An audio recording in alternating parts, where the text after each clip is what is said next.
Go. All right.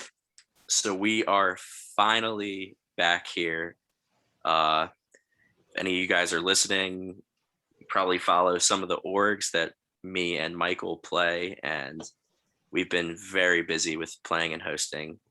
Can't get into too much detail, but we have an excellent guest here tonight, a great friend and a fellow podcast host of the podcast with Amanda Bryan, Survive the Unexpected.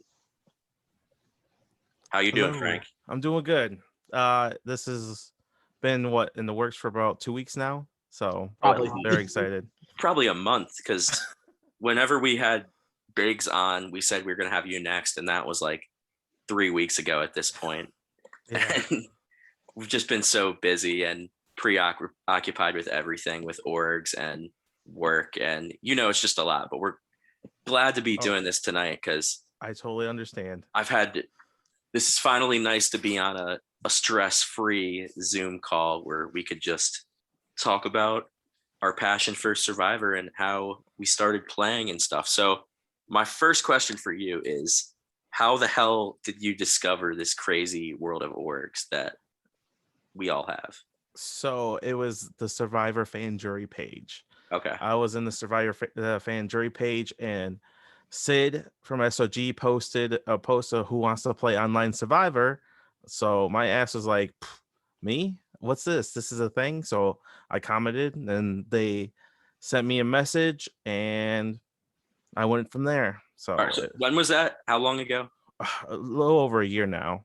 Okay, so it was at around the start of like COVID and everything. Like no, so yeah, roughly around there. So my first game, it was at the end of my quarantine or shutdown in Michigan. Yeah. I started. I found it like 2-3 weeks before I went back to work. Okay.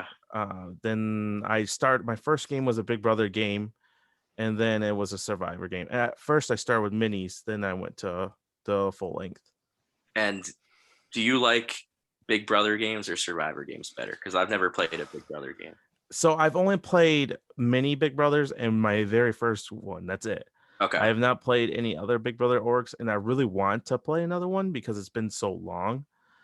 A big change of pace would be nice. I don't know. Do you know of any good ones though? Or you, Michael? Like I haven't been able to find like.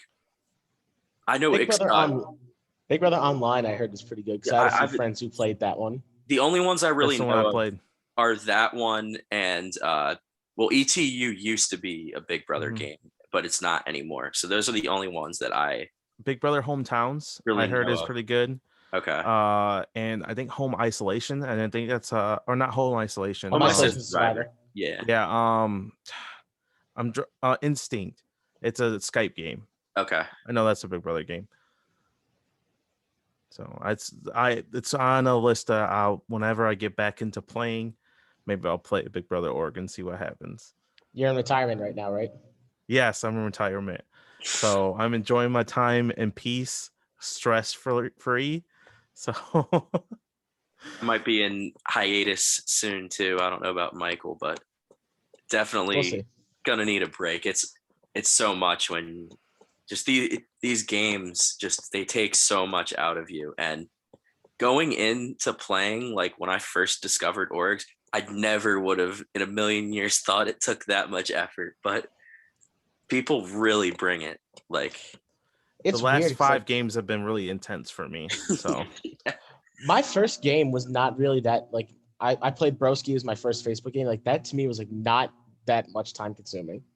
And really? Once I got into like, I'm serious. Like I would spend like messenger chats, but like I was never in like video calls, audio calls, like nothing. I only had once. It was the night we've actually voted Frank out. That was the only video call I was on during Broski, my first season of Broski. And that's what I've been telling people in animation and RMG. I was like, really, it wasn't until Super Duper All Stars, which I was such a brief stay, and you're looking at 3 pre-merge boots from that game right here. Because of Edge. Frank, I blame Edge. But God, it was just like that game. People started to video call like early and often. But my first season of Super Duper had a lot of video calls. So mine didn't Mine too. really.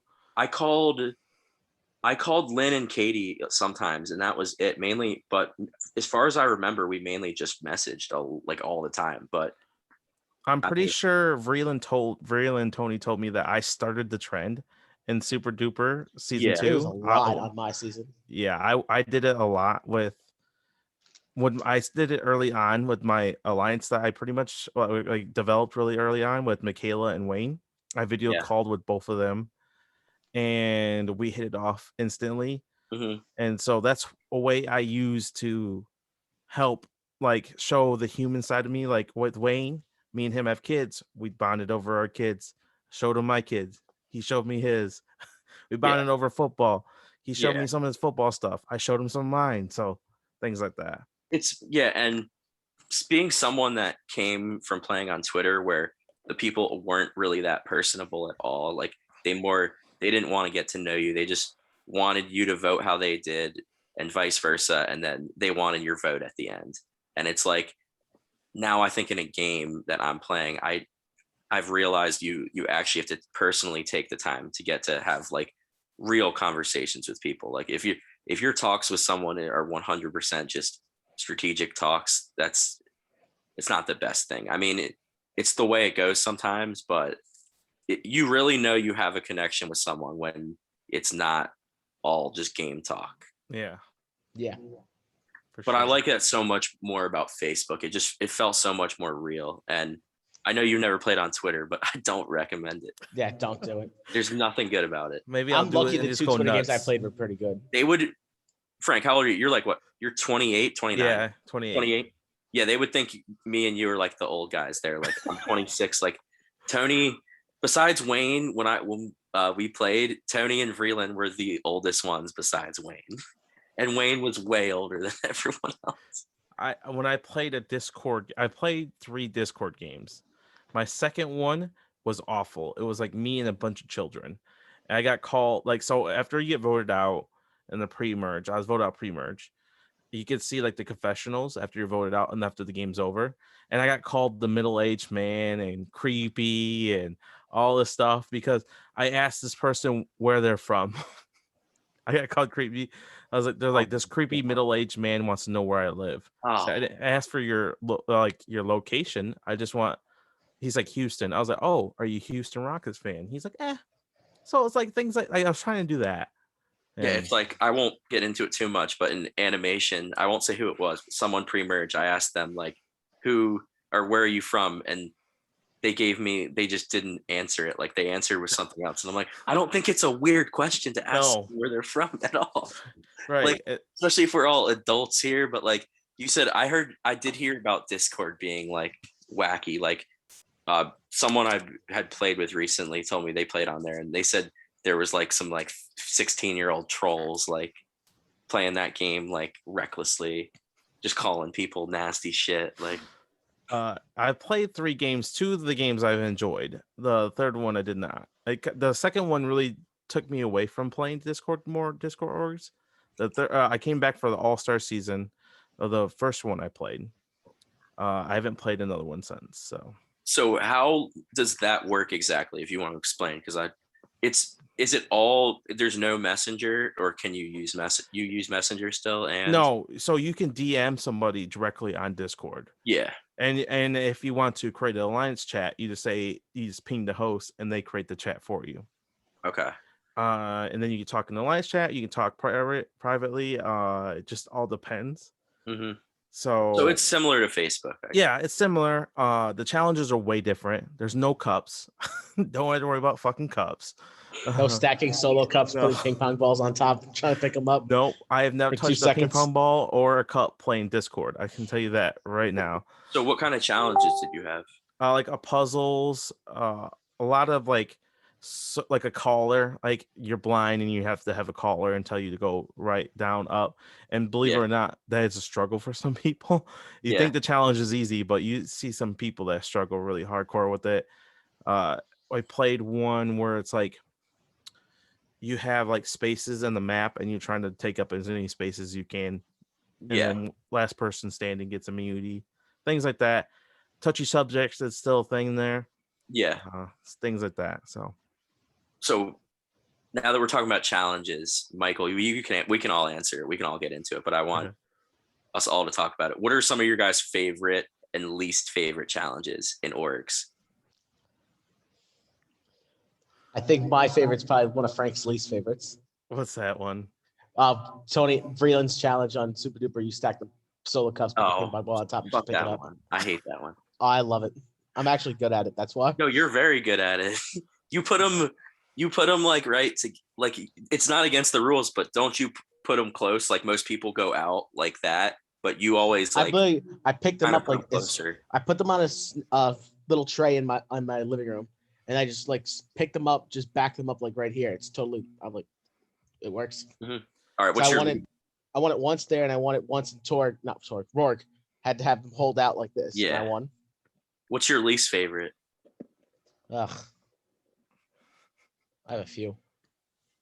I think another one from Super Duper probably holding your solo cups against the wall with your foot. That sucks. Did you guys see that fucking one they did today in Super Duper? No, what they do?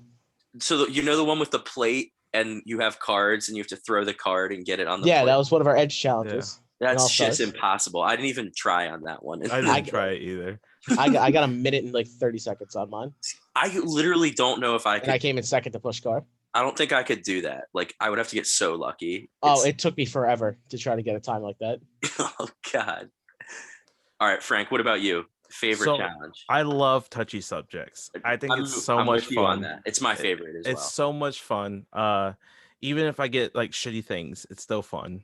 It's nerve-wracking sometimes. Like in Broski, when we did it in season 2, me and Vreeland were trying to take Kenny out that night, but Kenny kept getting like who's running the game, like who's gonna win, and he had an idol, so it's like I thought like you're not supposed to talk about like what to do, like what the answers are, like compare with other people. Yeah. So I didn't say anything, but I'm like, I hope everyone's thinking like me and are not going to pick Kenny, who we're trying to idle out tonight, or get not to play his idol tonight for all like the good stuff. Because if he gets all that stuff, he's going to play his idol. So I was like, it's you got to be careful. There's so much that goes into like the challenge, and I just love seeing it. Really, you can see where people's heads are at and like what people are thinking. And a lot of the time it changes the game.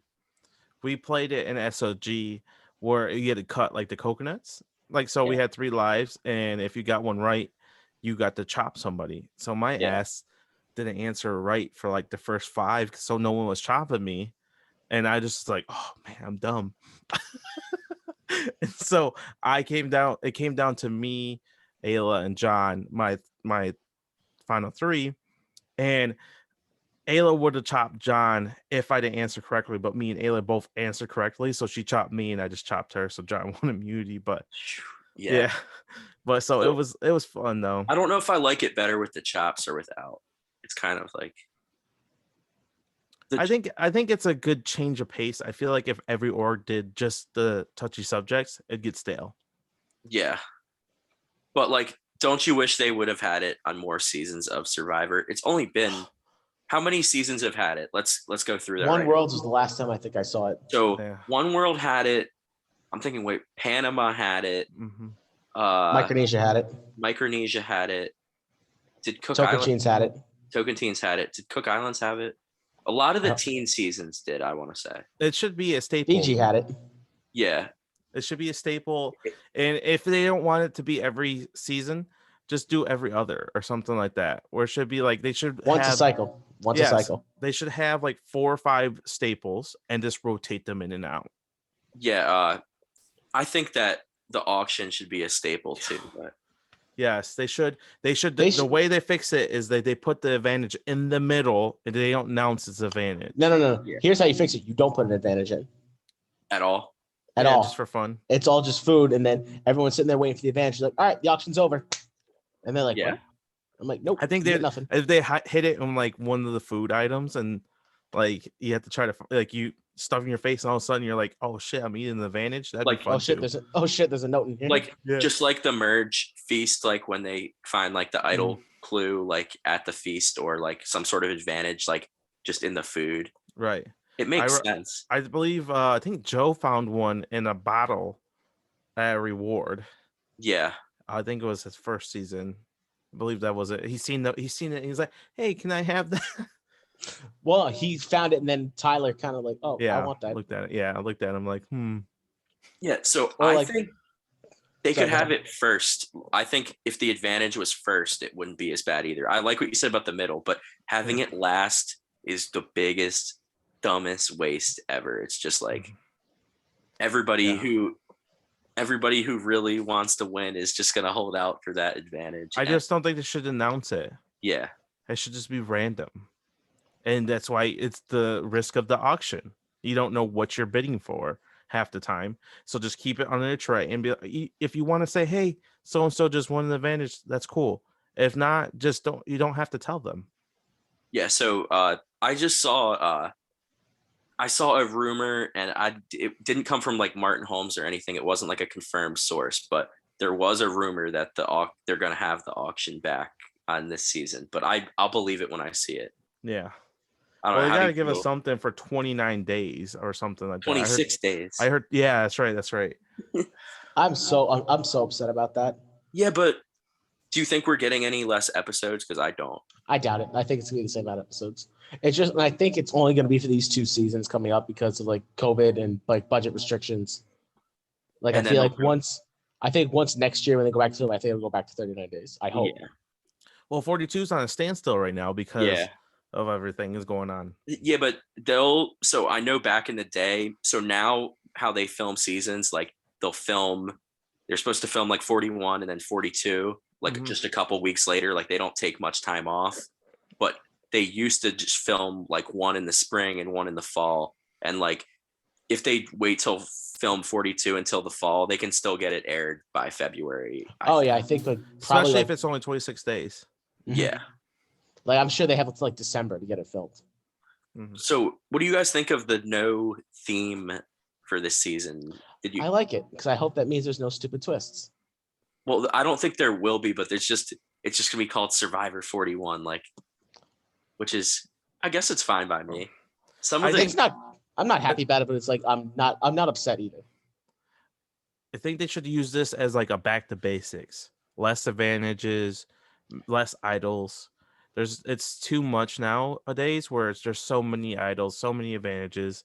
I don't want idols gone. I just want less of them. Mm-hmm. And I think we might see that too. Like, no, whatever island, Ghost Island, whatever the hell islands. No Island of the Idols. Island no of the Ghost Island. Idols. No Edge of Extinction. Yeah. Do you think we're seeing fire tokens again this season? I believe so. I wouldn't be surprised. Yeah, I'll say yes. I'm leaning towards yes. But they're interesting. Like, I don't think they played a huge they didn't play as big a factor in Winners at War as I actually thought they would. What do you guys think? I don't know. They did for the Edge. That's better. They did for the Edge big time. Like, it benefited those people, but it didn't benefit many actually. To me, it didn't affect the actual game at all, except for Natalie being able to get fucking like 50,000 tokens on the Edge. What about Tony's extortion too? That was pretty. That's probably my favorite episode of Survivor. Is that episode? That is. So hands down, it was the best one for Winners at War. Oh yeah. Oh, 100%. It's probably up there top 5 for me favorite episode. Yeah. Like you said, it might be my favorite actually. It's just like to see him get the disadvantage. He's so excited. Oh, extortion! Who am I going to extort? And then he reads it. He's like, used on you. It's using on me. And then he goes around, gets the tokens from everybody else, and he has to pry out of some of those people's hands. Yeah. Wins immunity, then blindsides Sophie with the idol. Like, don't forget, he found his own idol at the end of the episode. Oh, yeah, that's right. I forgot about that. And he, that was like a last minute like rally, random votes together to vote Sophie out. Like he basically just went to Jeremy, Michelle, and Nick and was like, "All right, guys, you're voting Sophie. Just listen to me. I remember when that episode. I remember when that episode, like during that episode, I'm like, okay, Nick's just gonna be his woo this season. See, okay. So I don't know if you watched his interview, Tony's interview with Rob Has podcast about the season. So he said that Nick got a raw edit and he was better than what he was represented.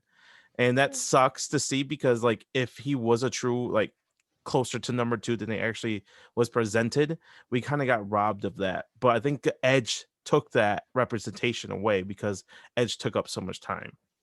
See, I didn't think he played that well on Winners at War, but like you said, the edit, he could have got a kind of a raw deal from the edit. Yeah. And like I know Michael disagrees, but I do think Nick was a decent winner on David versus Goliath. I agree.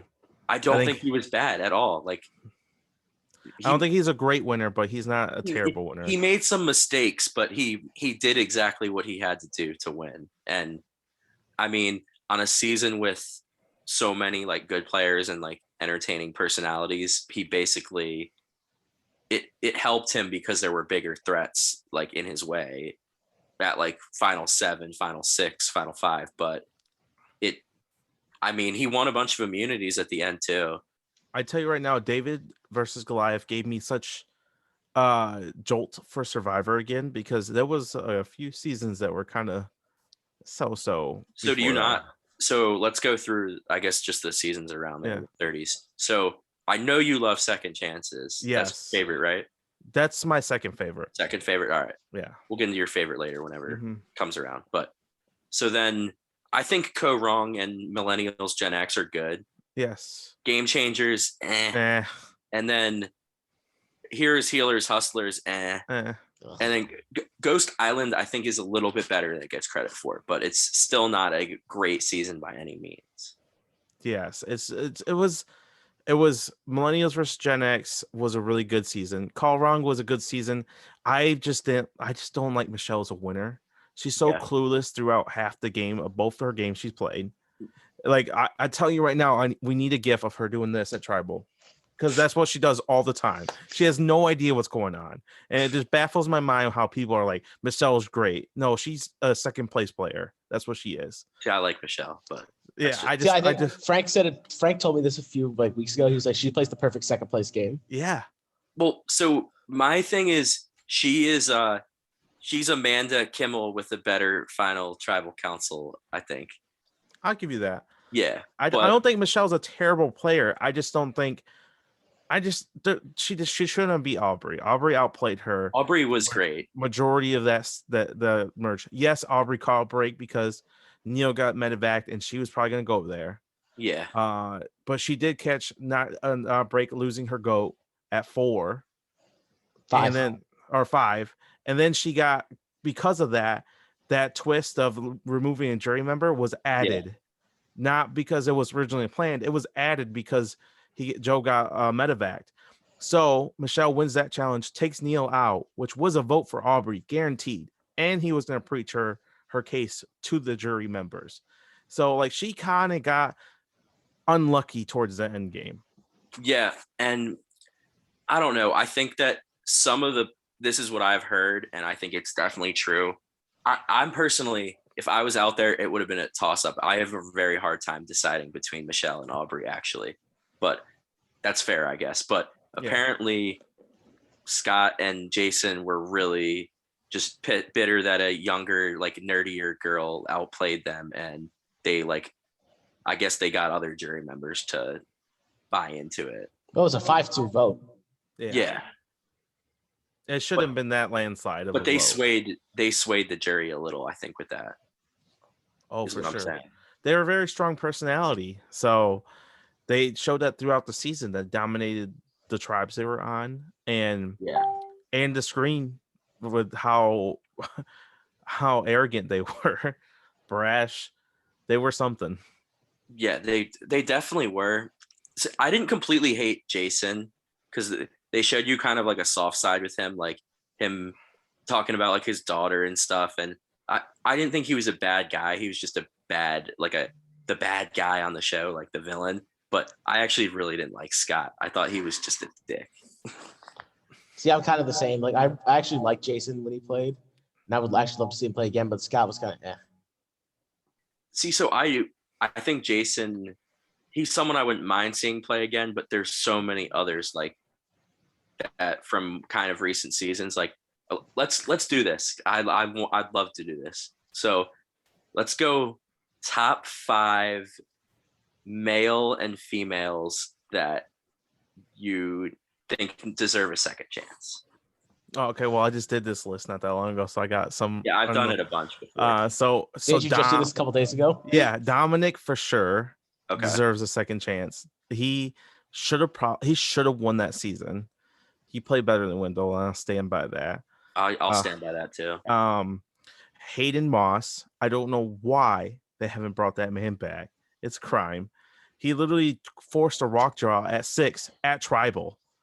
Yeah. Like, that's insane to think about. And he's a winner of Big Brother. Like, you brought Beast Mode Cowboy on for 2 seasons. Okay. So you tell me right now you can't get Hayden back on the screen.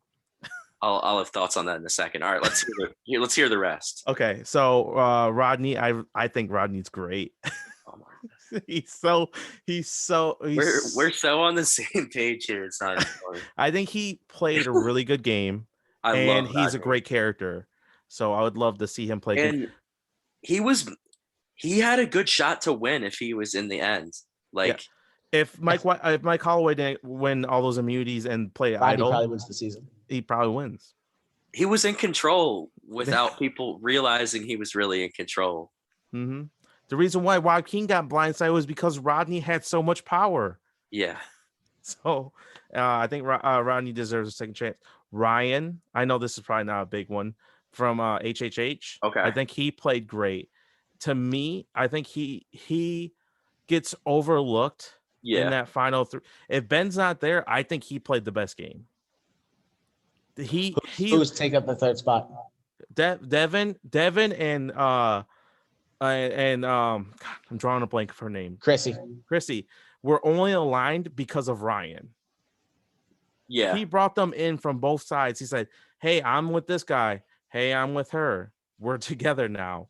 And he controlled most of the game, most of the merge.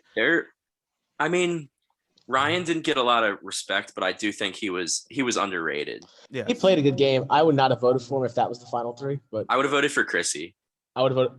Wait, if Ben or Devin was in the final 3. Well, I would have voted for Devin out of all the final 4, but if it was the final 3, I would have voted for Chrissy. I would have voted for Chrissy.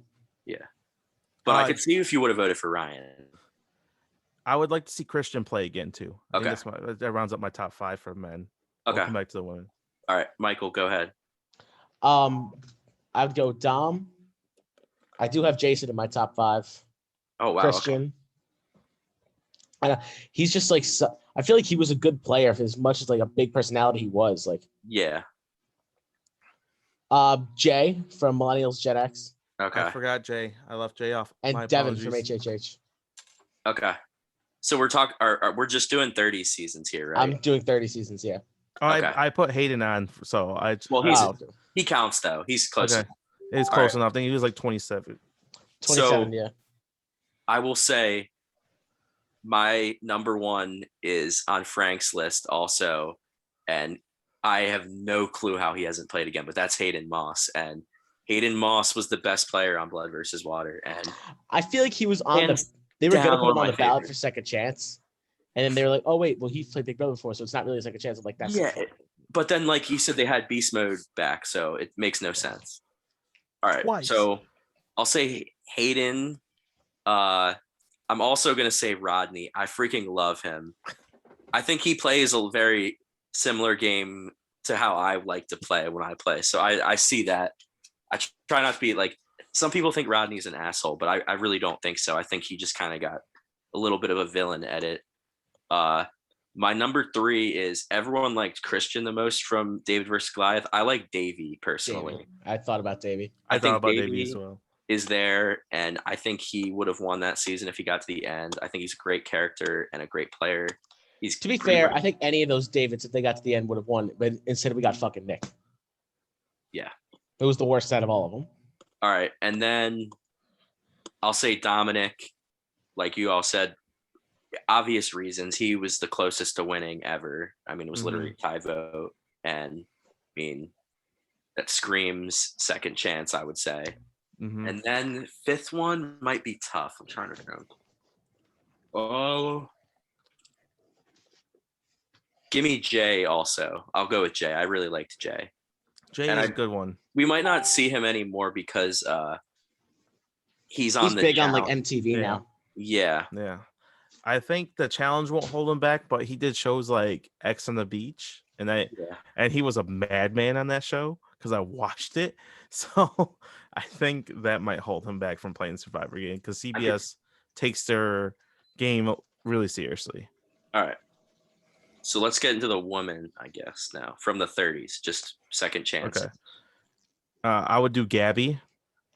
Okay. I think Gabby voting out Christian was a bad move when she tried to vote him out.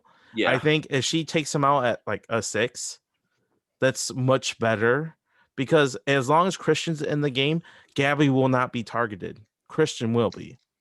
So if she doesn't turn on him, I think she's much better off. I really like Hannah. I think Hannah played a really underrated game in Millennials versus Gen X. I wasn't the biggest Hannah fan, but neither was I. She cries a lot, but I think she plays better than people give her credit for. Jessica from Millennials vs. Gen X as well, who got rocked out. She was playing great, and she got rocked out. So, and it's crazy to me that she has not played again. She's somebody I thought for sure would have been a lock to play again. To be fair, they haven't really had any All-Stars like returning player seasons except like Game Changers for the next season. You said Jessica? Yeah. Okay. From Millennials Gen X. Yeah. Super underrated. She wasn't even on my radar for this conversation, is how underrated she is. She's really good. Angelina, she's so good. Such a great. I love her on my TV screen. She's the worst. I like her. She's a better player of Abby Maria. She's in that category, Abby Maria, but a better player. And so I can't disagree more. Less bitchy too, I would say. Less bitchy, yeah. And she's both. I like so funny. Like you said, they both pop on the screen. They're both they're both electric. Annoying. Yeah. So can be annoying. Victoria from Edge of Extinction. Yes. You just took my number one, so she was my great. number one's still available. He didn't say it. She was great. There's a lot of people from the 30s that we have not seen, so I'm sure I'm forgetting somebody, but those are just some of the ones I really enjoy. All right, Michael, you're up. My number one's Sydney from Call Wrong. Okay, good choice. She was so good, and like I know she would have won if she got to the end. I had Gabby from David versus Goliath on my list. I also had Jessica from Millennials versus Gen X. Edge of Extinction. I had Lauren from Edge of Extinction. God. And then another Lauren I had from Island of the Idols. That's the one I was thinking of. I'm trying to think of the one from Edge. She's the young, very attractive one. She came in fifth. Kelly Wentworth. Oh, duh. The one that was dying on the island. Yeah, basically. And then Lauren from Island of the Idols, too. Okay. Mm-hmm. So I almost put Lauren on mine. I'll say Lauren in order. I think Lauren would have won if she had gotten to the end, but she lost firemaking, so that's why Tommy won. Let's go with Victoria's my number one, obviously. I think she was so freaking good, and she was easily going to win if she got to the end of that game. The bullshit edge. I think she wins that game without the edge. And I think that on like a second chance season, she wouldn't be like one of the top threats right away either. I think she would have a good chance of winning a season like that. My number two is Lauren from Island of the Idols. I really liked her, and I came into the game rooting for Tommy because I looked at him and I was like, this guy is like, he's boring, but he's got the package like to win. We've seen a lot of guys like between 25 and 30 who are kind of like fit win, but as the season went along, I was like I like Lauren a lot more than Tommy. Like I was totally rooting for her, and I think she would have beat him in the end if she had just not lost fire. Number three. Why am I blanking? I'll go another Island of the Idols one. Give me Kelly from Island of the Idols. She found 3 idols. She got completely screwed by the whole Dan situation. So I don't know if she would ever want to play again, but I think if she does, they have to ask her. Yes. Like, for sure. They should have ejected Dan right away. Yeah. Totally. If they eject Dan, that's a totally different season and probably even better season. Because he was such a prominent character for reasons we don't know why. Yeah. All right. I'll also go Lauren from 38 from Edge of Extinction. I think she was awesome and had a good chance of winning if she got there. She wouldn't have beaten Victoria, or Rick Devens, but I think she could have beaten anybody else easily. Her playing that elf for Chris was a bad move at 6. It was very bad, but I still enjoyed her. I thought she was good all around. And then lastly, I'll say I'll go with Frank on this one. I'm gonna have Angelina too. She oh god, I hate you both. On the screen. She is awesome. She's I love Angelina. I love her as a character. She is just. I rewatched it. I rewatched Dave vs. Goliath a couple months ago, and I'm just like, oh god. I kept texting Jordan the whole time watching this, like, how the fuck did we watch her for this long? And she's like, oh my god, I love her. I'm like, she's the worst. If I played a game with Angelina, she'd be my number one. No one would vote for her. Me too. At the end, and she's the perfect shield because everybody's gonna be so annoyed with her, and you'll be like, "Yeah, Angelina, just keep popping up my TV screen. I'm right there with you, cheering her on in the background. She's just the perfect ally." I totally would align with her too. I wouldn't be able to stand her. Michael would want to kill her. I could handle her more than Gabby. What about Abby Maria? Could you handle her more? God, than no. See, I can handle Gabby. I think. Angela's like no. Abby Maria would be tough because she needs so much reassurance, like on like the hour, that would be difficult for me to like. Don't worry, I got you. You know what I'm saying? I think that someone who comes to mind being someone like who is very annoying that I personally like, there is no chance in hell I would ever work with, was Debbie. I think like, oh god, no. If you put her on a tribe with me, I'm like, all right, that's who we're voting for first, hands down. You know who's another great character who's not very good at the game was Nora. Nora's like a younger Debbie. That's like Debbie in 20 years. Where she's holding the challenge up, even the challenge is over. Don't worry, guys. I can hold it forever while you guys eat. And Jeff's like, that's not how this works. Oh, I think it's so funny. She's so Nora. It's another one I don't like. Another one you don't like? I was not a Nora fan on Island of the Idols. Well, to be fair, I was not a fan of like almost anyone on Island of the Idols. So it's such an underrated season. I'm with Frank on that too. We'll get there soon with our season countdown. But there's a lot of good players that make it far in that season. Yes, it's a really strategic cast, honestly. Yeah, I like Janet. I like Elaine. I like Kelly. I love Lauren. I like Dean. I like Tommy. Like I think there was a bunch of decent players. A couple of I didn't really like Aaron. Elizabeth and Missy were to me, but see, I think what Tommy did. So I watched I listened to an interview. He did an interview with Challenge Mania. Yeah, and he was talking, and they asked him like, what's something you wish they showed on your edit? He's like, on every challenge, I was throwing them and I was telling them which place I was going to be in. So today I'm going to drop 4th. Today I'm going to come in 3rd. And he's like, I did it in every challenge I was going to, but they never showed that. I don't know why they didn't. Instead of showing Dan, show some of that. Show some personality from your eventual winner of the season.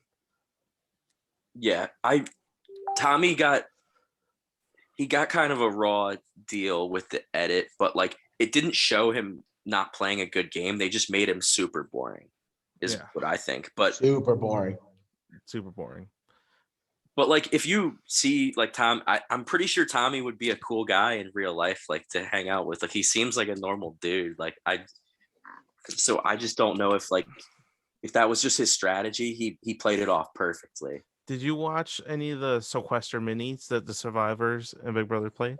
I pulled up a little bit. I saw one that I was real invested in because there was a huge, like, I forgot, someone got really drunk and there was like a big fight. It was like, are you talking about Michelle Fitzgerald when she got voted out? Fitzgerald did, but someone else blew up too. It might have been Abby Maria.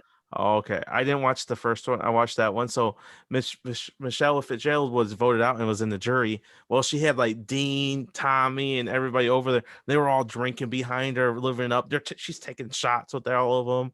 It's kind of funny. It's crazy. But yeah, it was like I don't know. I think, like you said, Island of the Idols leaves a very sour taste, but there is good gameplay there, and that's at least what I could appreciate over like some of the other bad seasons like Redemption Island and One World that have horrible gameplay from like almost everyone. Thailand. Okay. I know you guys haven't talked about AO yet, but I'm telling you that season's bad. Yeah. I just rewatched it. I can't wait till you guys rewatch that shit. It's awful. I don't care what anybody says. It's probably like bottom 4. I saw you. In Jordan's defense, he did tell you before you started that season how awful it was, and you're like, "Oh, we'll see," and then you're like, "Oh, it really was that bad." It was bad. Yeah, it's so that was weirdly enough. Like when I got back into Survivor a few years ago, after I stopped at like One World, I think, and didn't watch again until I think 39 was the first one I saw live again. But I started watching it again while 38 was on. But I was going to wait for 38 to end to watch it because I had like a bunch I needed to catch up on. But before I like actually watched a bunch of seasons I hadn't seen, I went back and watched Australian Outback before that for like the nostalgia. And I thought it was okay because the first one I rewatched again was Heroes, Villains, and then it was All Stars, and then it was that. And I didn't realize how kind of boring it was until I watched a bunch of the other 20s and 30s seasons that are just way better. Like, so it's like 80% of the content is them trying to survive out there. There's a reason why they don't go back to Australian Outback, because it was awful. They were starving those poor people to death. They were all miserable. That's all we got. The whole content. They literally lost their shelter like 3 times from water and floods, and Jeff taking it because their rice was out. And so what do you think about, so a lot of people cluster Africa and Australian Outback in like the same class because they kind of have those same elements where it's like very, very focused on the location and how much they're suffering rather than good gameplay or anything. I feel like we get a little bit more gameplay in Africa. I feel like there was tribal councils in AO where, and I watch, so when we do when we cover them, I usually watch them twice, the episodes. So I watch them twice just to make sure I don't miss anything. And legit, I watched them twice and I was like, man, I really got to focus because I feel like I missed something. I missed something because they didn't show us anything. They literally go from the challenge, talk about how hungry they were, have one brief conversation about what are we going to do tonight, and then they go to tribal. We have no idea what's going on. We don't know why they voted out the person they voted out or who voted. Still like that in Thailand too, even. I forgot they did that, and it was like such a whirlwind. It's like, oh, we lost the challenge, and they're walking to tribal. I'm like, wait, what strategy just happened? Yeah, when we were like there was none. When me and Michael were rewatching Thailand for that podcast, we were just like texting each other, like, dude, like they literally talk about the vote for like 2 minutes before tribal. Like, do you remember how bad this was? So I have a theory. Jerry is better on other seasons of Survivor. She's better on Heroes versus Villains easily. I love her on Heroes versus. Yes, I loved her on Heroes versus Villains. Scoopin is kind of a douchebag, but he was better in Philippines. Yeah, way better in Philippines. Tina was very more strategic in Blood versus Water. Yeah. She didn't get a chance in All-Stars. You can't really count All-Stars. This wasn't her fault. Colby he got worse. He was the only one. Worse. He's the only one that got worse. So everybody remembers these great characters from this season, but they are all better except for Colby. Colby is just a dick, and they didn't show enough of it. Mm-hmm. And they showed the rest of it in All-Stars and Heroes versus Villains. I liked Roger and Elizabeth a little bit. Yes. Though. Roger. What about Amber and All-Stars there, Frank? Amber is so bad. I don't know why she was on All-Stars. And I don't know why she won All-Stars. Oh, she won because they all hated Boston Rob. Yeah. Legit. That's the reason I don't understand All-Stars so low. I don't understand the jury. The jury is so bitter. It's worse when a jury is bitter on an All-Star or returning cast season.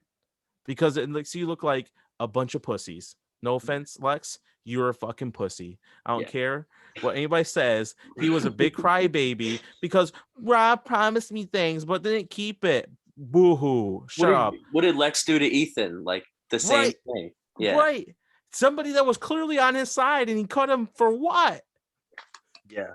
Lex is awful in All-Stars. Yeah. So I like he was pretty good in Africa. I still don't really like his personality that much, but just seeing Lex on All-Stars, like I've never been so like angry at someone just for being that bitter about like what happened. He had an alliance with Colby and Ethan, and he votes them both out for what?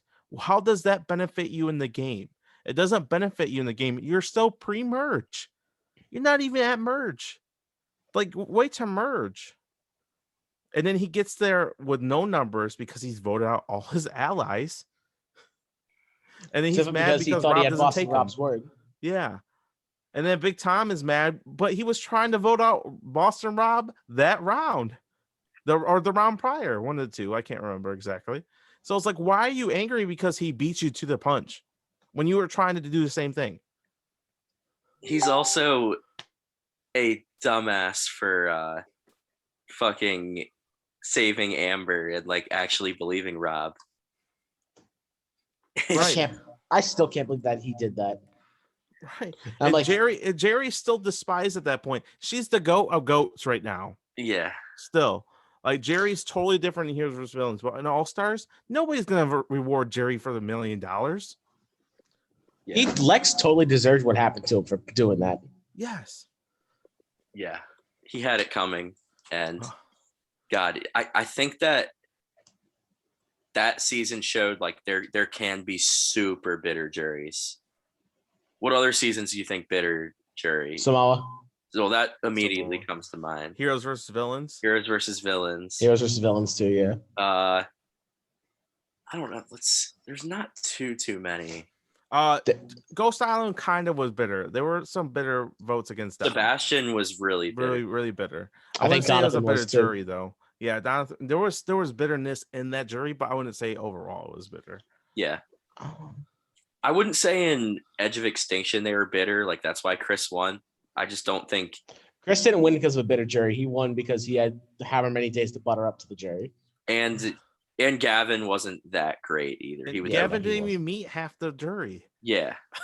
So like, how is he supposed to get their votes? Yeah. He's never even had a conversation with them. Gavin should have won. He would have been a poor winner in my opinion, but he still should have won. He still would have been a better winner than Chris. Yeah, for sure. Because like he played an okay game. Like he would have been towards the bottom, probably like 6th or 7th bottom. Yeah. But like he didn't play more. He played more than 10 days. Yeah. Or whatever it was. I think it was 12 days actually. Oh, I'm sorry. I don't know how many. Yeah. I don't know how many Natalie played on Winners at War, but it was 6. I think it was less. 6. Was it 6? She was voted on day 2 and came back on day 35. Yeah. God, so 1, 2, 35, 36. Natalie Anderson. Sorry, 7 days. She played 7 days. Natalie Anderson is my favorite female winner, and she had no business winning that game. Oh, no, absolutely not. And to me, here's Winners at War is a bottom 5 season if she wins. Bottom 5? It's a bottom 10. If she depends on who she beats. If she if she beats Tony, it's a bottom 10 season. Well, I think if she beats Sarah, it's a bottom. I couldn't see any scenario where I know 4 people wrote her name down, but like I couldn't see any scenario where anybody was going to beat Tony. Maybe Sarah. That's the only person. I think towards the end. To me, Tony beats everyone. Sarah beats everyone except Tony. That's kind of how I would have perceived it. That's the way I interpreted it as well. Sarah was pretty awesome. She was so good in Winners at War. But the issue was she always thought of like her equal or better than Tony. I'm like, oh, that's your one like bad read on the game. Yeah. And also her on when Tony's like, Sarah, Natalie has an idol. She might have an idol. We got to split the votes, put a couple on Denise. She's like, no, there's no chance. She would have told me. I'm like, oh, Sarah, no. But just listen to him. Yeah, and then he had to waste Ben and him had to waste their idols there, which if they would just listen to him, they wouldn't have had to, and they had a clear shot at 4. I think Ben still needed to play his because it would have been 2-2 unless they all voted for Denise. Yeah, I think they would have all voted. I guess it depends on the Natalie and Michelle do. Yeah. So trying to think though, we could talk more about Winners at War. Were you guys disappointed that a lot of the old schoolers went early? Yeah. I feel like I was disappointed when I seen the cast. It should have been 50-50. It should have been 10 people from 20 earlier, 10 people from 20 after. So you think they should have had like Hatch? I think they tried. Yeah, they should have had half. Yeah, half and half. Then this problem would have surfaced. I'm saying which old school winners would you have liked to see? Well, Tina said she was in the She was ready to go. Yeah, she was in the casting process. So I know Visepia wanted to play. They never asked her. Yeah, bring her on. Earl would have played if it wasn't for his birth of his child. Yeah, that's it. They asked Earl. They wanted Earl to play. He said, which would have been great. I know Todd would never play again, but I would love to see Todd play. Todd wouldn't play because he's recovering. And yeah, that's the only reason I think. But I'm surprised Mike Holloway didn't play. Did they not ask him, or what happened with that? I'm kind of glad he didn't play. I like Mike. I would have rather seen Mike than Ben, but I still wasn't. I would have seen probably any other male winner play than Ben or Nick. What about Bob or Fabio? Fabio would have been fun. I would have rather seen Fabio than Ben. Imagine him out there. That would have been so random. Fabio would have been great. Oh, he would have been so. He probably would have made it far too. And like such like a tension breaker. Like, oh, just Fabio doing something stupid on the beach. I'm kind of surprised they didn't have. I was kind of surprised they didn't have Cochran, but then they asked him. He turned it down. He works for CBS or something, so he couldn't. It was something. He declined. He declined. They asked him, and he said no. Yeah. I know Jenna said she would play. I didn't realize that. Yeah, she was on, I think, whose podcast was I listening to? Johnny Fairplace. Yeah. And she said she wants to play again, but she had that legal trouble with the DUI and all that stuff. So So I am glad that they did have Amber, even though she was early. I think it was cool that they had Rob and Amber together again, just as a.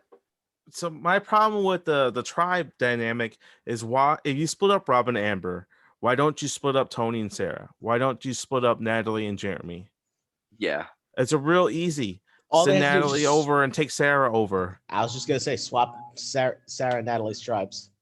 Like, come on, like you knew they were a pair. Like legit, she is like their godmother to their kids. If you don't give like if you're giving Tony Sarah and you're not giving Rob like Amber on his tribe, obviously give him Tyson at least. Like give him someone that gives him a fair chance. Like or Sandra. And they missed the boat. Why didn't they put him and Sandra on the tribe? Like we seen that the confessional from Sandra is like, I was on Island of the Idols for 36 days with Boss Rob. Yeah. He never said he was gonna play again. Yeah. It's like we see that confessional and never pans out.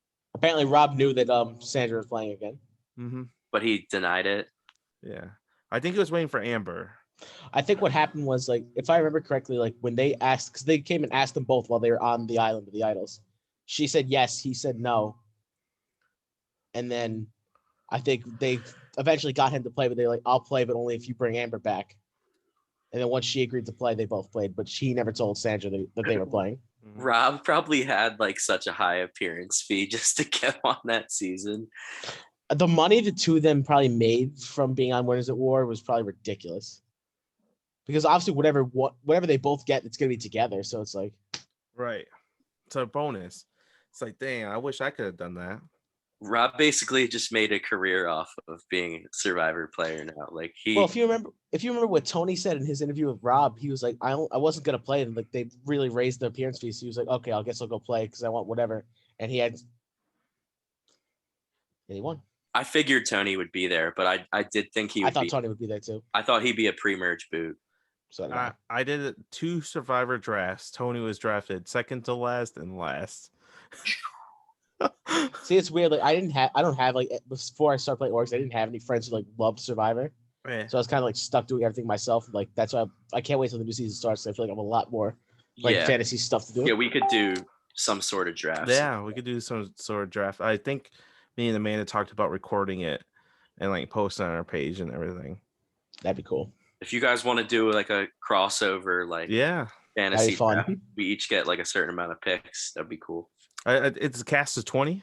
No, it's 18. 18. So shitty for 4 people, but yeah, 4 people for each, and then each show gets one person. Or we can ask 2 other people. That's true. We could do that. We could get probably Tony Vreeland to do it. Yeah, we could do that.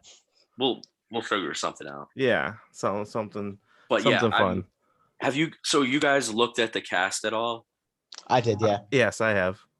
I mean, it's hard to just judge off of like faces. Like my brother texted me yesterday, and he was like, "Oh yeah, like you saw the cast, right?" And I was like, "Yeah." And he's like, "Blind winner pick," and I'm like, "I don't fucking know." Like, I'm picking Sydney. I'm picking. I think I picked Sydney too. Is the weird thing. Yeah, she's the perfect. She looks really smart and she's very attractive, but she's not the most attractive. So people will take her seriously. I'm taking Deshaun because I just looked at this picture and gave me some like Davey vibes, like late. And I was talking about it with the host from Max from RMG the other day because he was asking me who I thought like blind winner pick was too, and I was like Deshaun, and he was like, "Yep, I agree." He's like, anytime look at some of the most recent winners, male between the age of 25 and 30 have the best chance of winning. I'm like, all right, that's a fair point. Kind of how I was looking at it, but I mean, it could be an interesting group. We're gonna have 3 tribes, I'm pretty sure. Yeah, I heard that too. Mm-hmm. I don't know if you guys prefer 2 or 3 tribes. I like 3 tribes. I feel like they go overboard on it, and so it's kind of like, eh. I feel like if they do, like I said, it just needs to be. We just had 2 tribes, so I don't mind doing 3. I don't want to do 2, and then you get like burnt out by it because then you get swap at 3, and they need to throw another wrinkle into it. I would like another season with like 4 tribes. That'd be cool. I would love to see 4 tribes happen again. See, as an experienced org player now, though, small tribes scare me. Oh, shit out of me as a player. I think if the Winners at War should have been a 24-person cast. How would you feel about this? Because I heard someone say this before, like when they did Winners at War, they should have been an open invite to every winner. If they wanted to come back and play, they should have been allowed to come back and play. And then Survivor just adjusts the amount of days. I think they should have put an open invite and then made the cast from there. Yeah, I do think it should have been more than 20 people though. Yeah, I think 24 would have been perfect because it would have been like, this is the biggest season ever. We have 24 people, first time ever, and then you can have 3 or 4 tribes that way. Yeah, 4 tribes of 6. 6 people in each tribe. Mm-hmm. And then you can have a double tribal. Or throw some joint tribals or something crazy to still make it 39 days, but make it feel like something out of the norm. Yeah, and no edge of extinction. So, no edge. Do you think if they ever do like a Legends season, like for season 50 or something, like they could do something like that? Have they better or like 28 players? I think they could. I think they could. If the problem is, do you really think the Legend seasons are not going to get a Rob? They're not going to get Boston Rob. I think everyone you just saw in Winners at War is done. So this is my theory for Legends. So my next returnee, like we've talked about it, I want second chance too. Like I want that to happen. Yeah, me too. But then maybe like a few years down the road from then, it would be nice if they did like a kind of like an SOG did, like unfinished business, but leave it open to like all the best that have never won. Like they could have played more than once. Like so Russell. That way you might have Russell there again. Like he wants to play so bad again. You could get maybe get Suri out there again. Like Spencer. How do you guys feel about Russell? I think Spencer's done playing. How do I feel about Russell? Yeah. I like Russell. I think he's an asshole, but I think he wants Samoa. I think he's an asshole, but I think he's a great player. I think he is a really good player. And I think I know I'm gonna get some slack for this, but he should have been the first 2-time winner. Yeah, I know you think I know you think that. He outplayed Parvati for the beginning of the game and the end game. But his jury management was so dog shit. Yes, the jury management was bad. And him calling Rupert a dumbass was terrible. But as somebody who controlled the game, he had more control more than anybody in that game. And I'll stand by that. Parvati had control of the beginning / middle of the merge. And then towards the end game, Russell took control. The whole beginning game, the only reason why Parvati was there because Russell saved her and made Tyson look like a fool. He outplayed Tyson, future winner. Outplayed Boston Rob, future winner, legend at that point. He outplayed Parvati, was a winner. Outplayed Sandra. Sandra in her jury speech said, my goal was to vote out Russell. So you failed the entire season and you got rewarded to win the game. He outplayed JT, was a winner. At that time was considered an all-time great winner when he did that too. See, JT was a great winner too, though. He played. I've never seen a fall from grace like JT had. Yeah. Such a big fall. He got worse every single time. Every time he went out there, he did worse. Not just placement wise, just how bad he looked every time. Like, dude, you played a perfect game.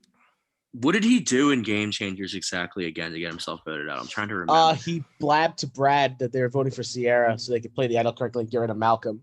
And then he found his own idol that he left. Take the idol to Tribal. He didn't even take it to Tribal and he got voted out. That's right. You get Michaela sipping her tea, waving her when hair. When he knew Sandra and Michaela were after him. Such an idiot. He's so bad. And the thing, like, he gave an idol to Russell, which was awful.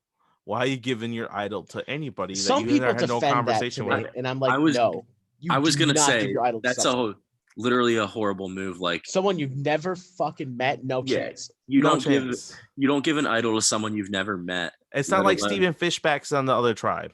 Yeah, and it's not different. Like any of them had seen Russell play before either. They hadn't seen his season. So like that's how people try to defend it. Like, oh, well, he didn't know. Like, dude, he brought him back from this previous season. He's a reason he's on the villain's tribe. Right. They literally cut people Shane just to have Russell on. Mm-hmm. Like that says something. So it was a last minute addition. Like, come on. I think Russell, if he just not be a dick to some of these people, he wins twice and he's considered an all-time great. Some people absolutely hate his guts. Like it is just Samoa, he wasn't even that bad. Yeah, I mean, he had his dumbass Girls Alliance, but he didn't say anything like offensive or anything to anybody. He said it in his confessionals. He didn't say it to anybody's face. Yeah, like he didn't call somebody a dumbass there, like he did Rupert, which Rupert is a dumbass. Yeah, I can't stand him. I don't know how anybody likes him. I don't get it either. Like I can't even say I like Rupert because I'm not even gonna finish that sentence. Sorry. To be fair, I didn't watch Pearl Islands first. I watched Heroes versus Villains and Bloods versus Water before I watched Pearl Islands. Yeah. So I seen him bitch and moan on Heroes versus Villains and cry, and then I watched him be awful on Blood versus Water. It votes himself out, and then acts like he's this big mastermind on Redemption Island, and then loses to Candace. Like the first one. To be fair to Rupert in Heroes vs. Villains, he was the only one who knew that Russell was a snake. And he kept saying it, and no one listened to him. Yeah.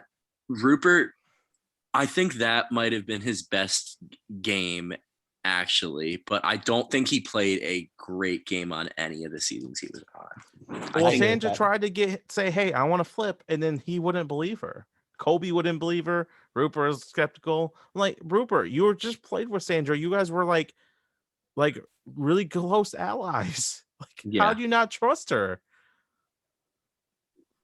Yeah, I think that Rupert, though, he's one of those classic, like him and Rupert and James are the two that come to my mind that are great like characters. They're two of the most like remembered Survivor players to play. But like if you actually understand the show like we do, like they're not good players. Like no. James is awful. He went home with 2 idols at final 7. So legit, play one of your idols at 7, win immunity challenge, and you're golden, bro. Like, come on. He could have, even though he wasn't the best like strategic player too, he probably could have won if he got the right people out. Like Todd. Yeah, like if Todd and Amanda's alliance crumbled a little, and he got to the end with like Denise and whoever else, like Eric, he's gonna win. But his head just wasn't there strategically at all. Dude, I couldn't imagine going home with 2 idols. I just couldn't imagine. No. I'd be like, I can't even imagine going home with 1. Yeah, like I'd be such like trigger finger with mine. Shout out to Jonathan Biggs for. Oh yeah, I know. Jesus, I know he's gonna listen. You know he's gonna listen to this. Yo, dude, I tried to tell you, Michael. I was like, bro, I don't trust him, and you're like, no, Michael's like, both him and Cole like, no, Frank, you should trust him. It's like, I'm telling you guys, don't trust him. I'm telling you, I had a conversation with him. I was just like, this man's trying to read me. I knew it. I messaged Michael. I was like, bro, we can't trust him. And he's like, dude, I trust him. I was like, no. Michael did trust him. And then once you left, I was down to work with him because I was like, dude, no one's gonna vote for him to win. People are gonna be pissed at him. And so I tried to convince Derek to work with me as well. And then they got mad because I tried to vote out Zach, which I tried to do. Biggs just played like 4 Facebook Survivor games, and every single one he's played, he's ran the pre-merge every single game. And then once he gets the merge, like he either makes himself just too big of a target, or I guess in his super duper, Broski season 4, he just pissed too many people off and was closely aligned with someone who was like just very good player and very likable too. So it was like, I don't know. Dude, I was so close in Super Duper All-Star. I was literally the last vote before merge. Yeah. If Vin knew how to do it. Oh, Vin, if you're watching this, just learn how to do a jigsaw puzzle, bro. Like if you just do a jigsaw puzzle, it doesn't take you 15 minutes to do a 20-piece jigsaw puzzle. We win that challenge. I don't care what anybody says, bro. I did it in 3 minutes. I should have screenshot it and sent it to you.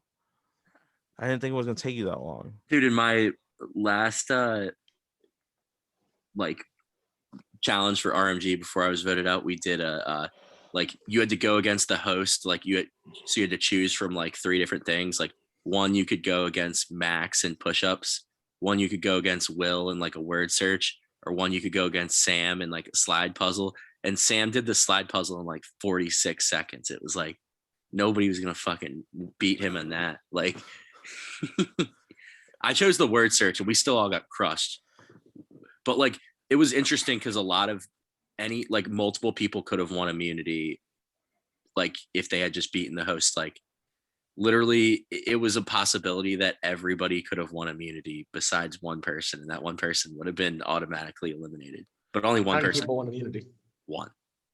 Oh shit. And it was someone who did the push. They did 51 push-ups, I think, and Max did 50, so they did it by 1 push-up or something. In the E2U, we had Actually, the immunity challenge I got idled out in my first time playing.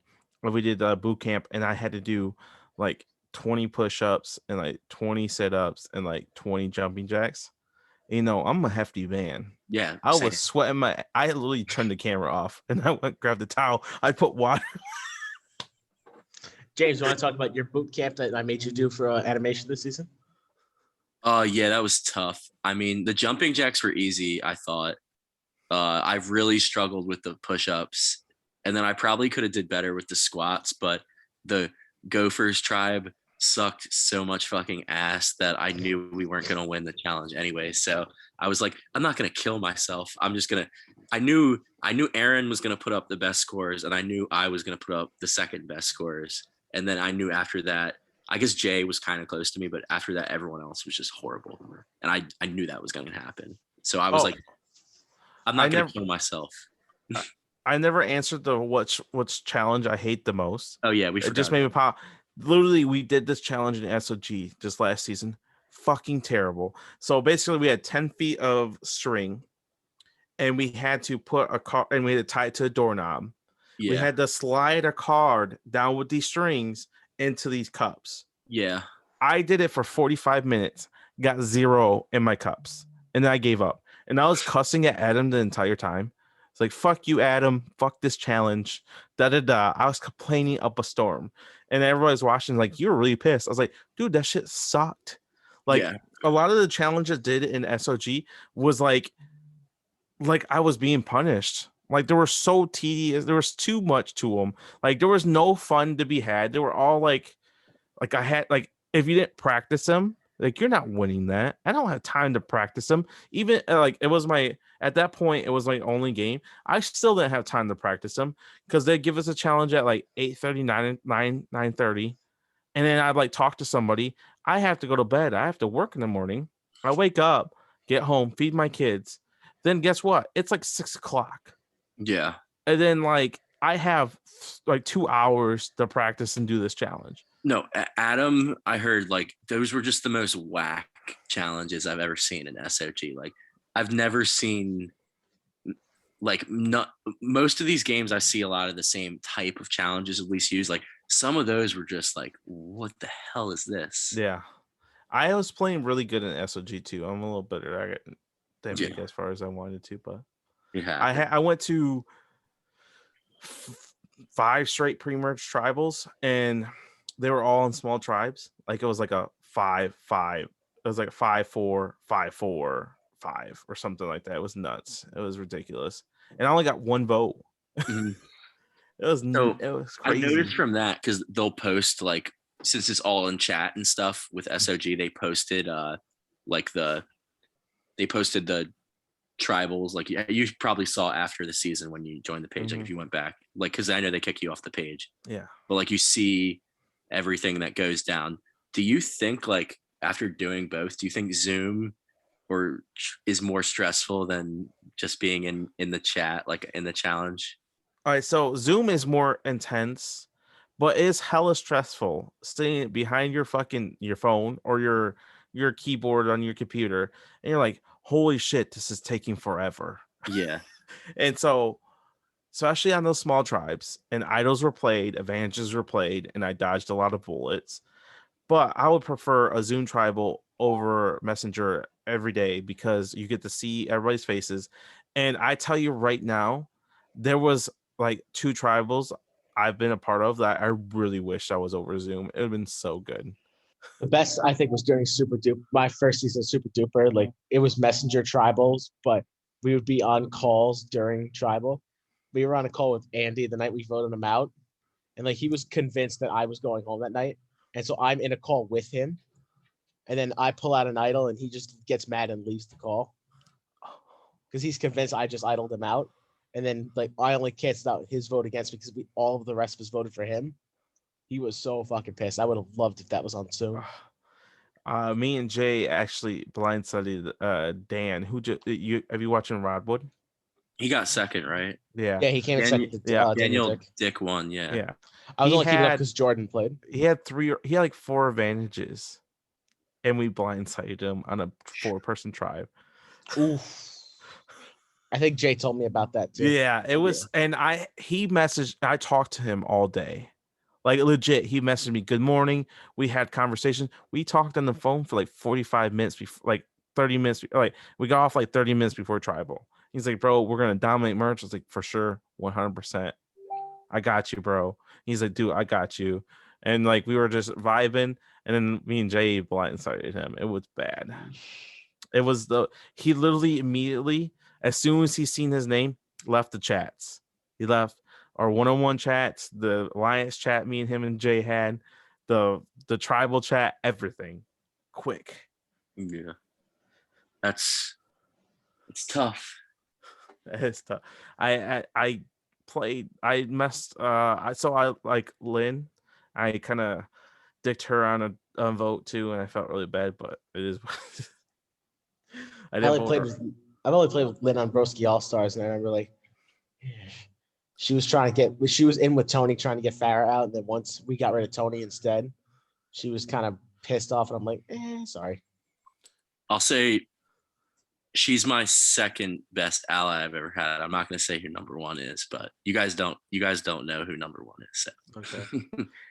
My best ally? I just can't say it because I'm on a jury right now. Yeah. So my best ally is probably Wayne ever. Wayne or this dude John I played with the Discord org, and Amanda was really good ally with me in Broski 3. Yeah. Dude, if me and Michael would have been like the best duo in Broski All Stars if we didn't get split up after the swap. Like, and I don't think you and Tony were such a good alliance. It was perfect. And I was in such a perfect spot, like on that. And you would have kept Tony in check too if we ended up swapping on that tribe together. I had Kenny and Sarah with me at that point too, so I was basically in like 4 different alliance chats where everybody trusted me in all the chats. So it was like, imagine if All Stars if you're on our tribe instead of Paul, how different that game goes. Well, me, you, Tony, Vreeland. I still didn't want Vreeland to make it very far. I was too scared of him. But I think the game would have been different. I think probably Ashley, Michael, or Cameron goes home. I wouldn't have went for Vreeland like Paul did without knowing that anyone else was trying to do it with me. I think Paul literally went blind trying to go after Vreeland, and it just totally fucking blew up in his face. You know, how different Super Duper would have been if Biggs was on the cast, because he got the 3rd invite, I think. No, Max and Lynn and Laura both couldn't play. Yeah, and if they were supposed to play and Biggs isn't supposed, the only reason Biggs got that invite was because they both turned it down. Biggs got the second alternate invite because I think Max got the first one. Mm-hmm. Yeah, well, Max, Laura, and Biggs, none of them would have worked with me in that season, no matter what. But I'm a little disappointed that Katie voted me out, because like I completely was straight up with her and Lynn the whole season 1, and like I didn't screw her over at all. So I was pretty upset with that.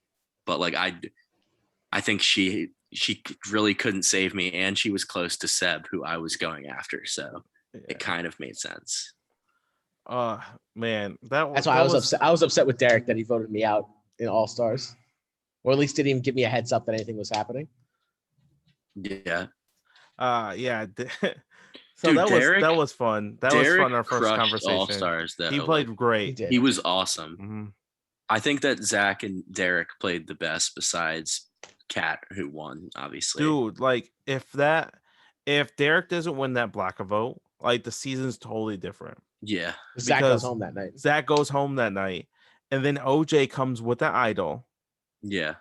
I know about Biggs's idol, and I had my assumptions about Derek, but I didn't I didn't know. But I knew Biggs 100% had an idol. So like I would have got OJ on my side, and then I would have proved my loyalty to Taryn and Caitlin. So they would have said, "Hey, OJ, he's with us."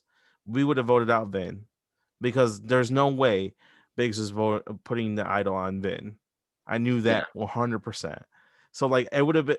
I just don't like playing from the bottom, and like I probably would have made merge if I just played at the bottom. But I was like, dude, I don't play like that.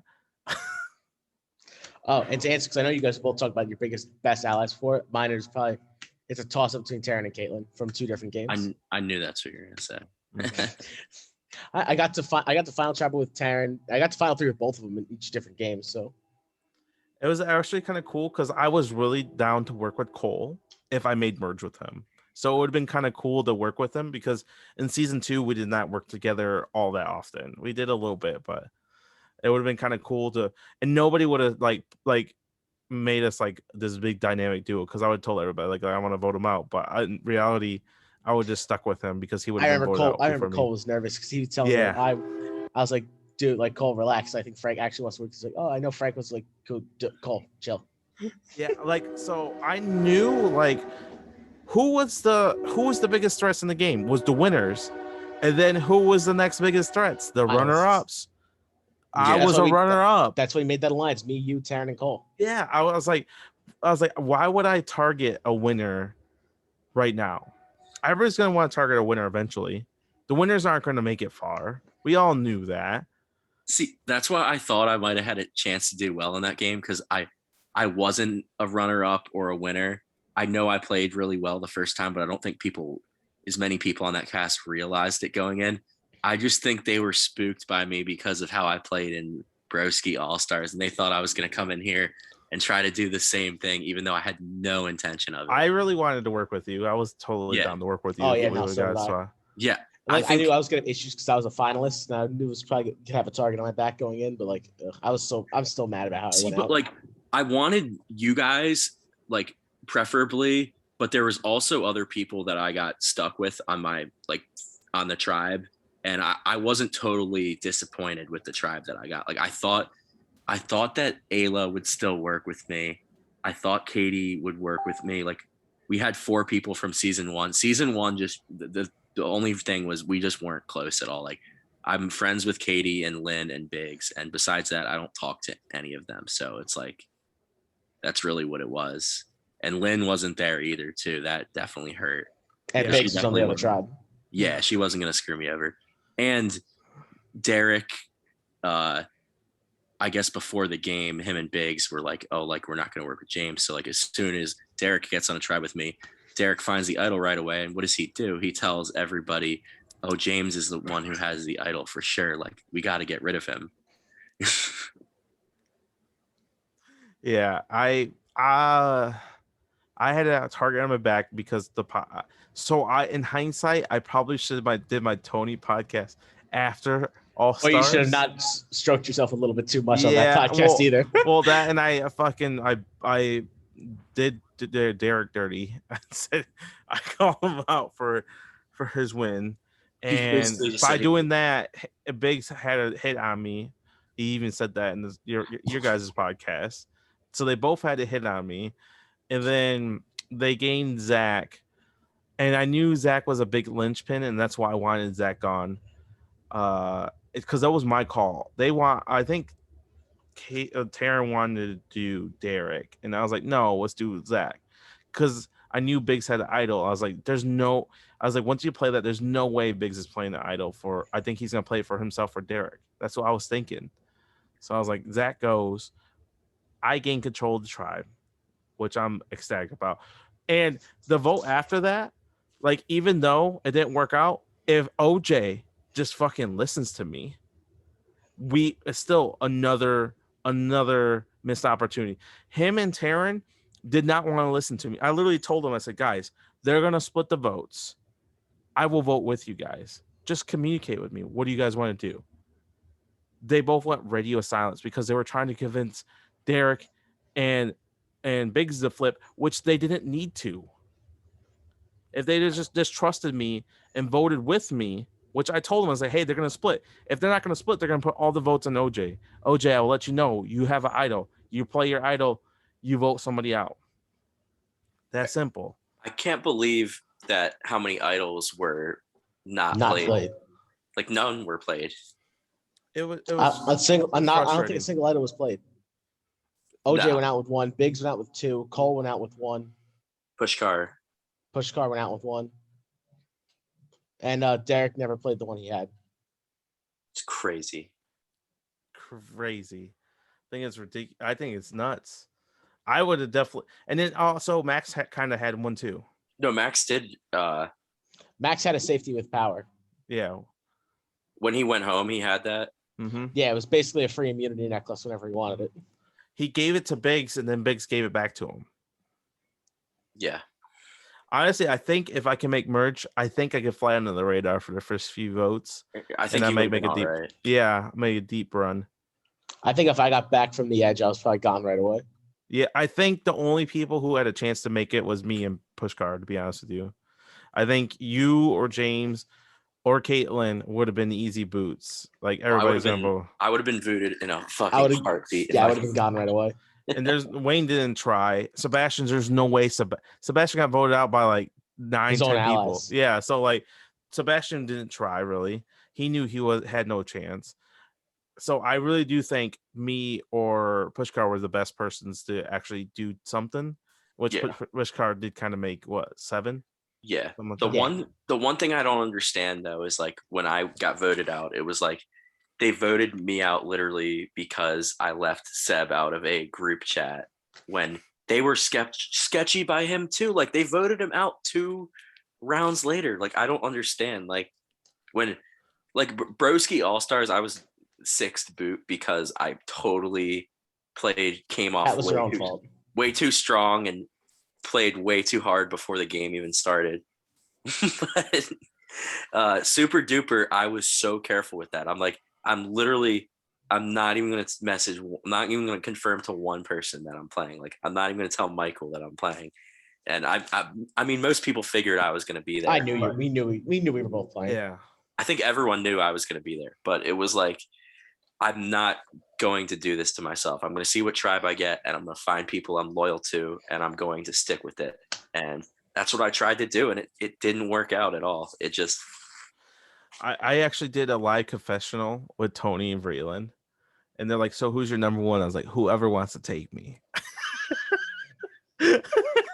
This is like 2 rounds in. They're like, who's your number one? I was like, whoever wants to take me besides Cole. Dude, imagine if James was on our tribe instead of Biggs. So much easier.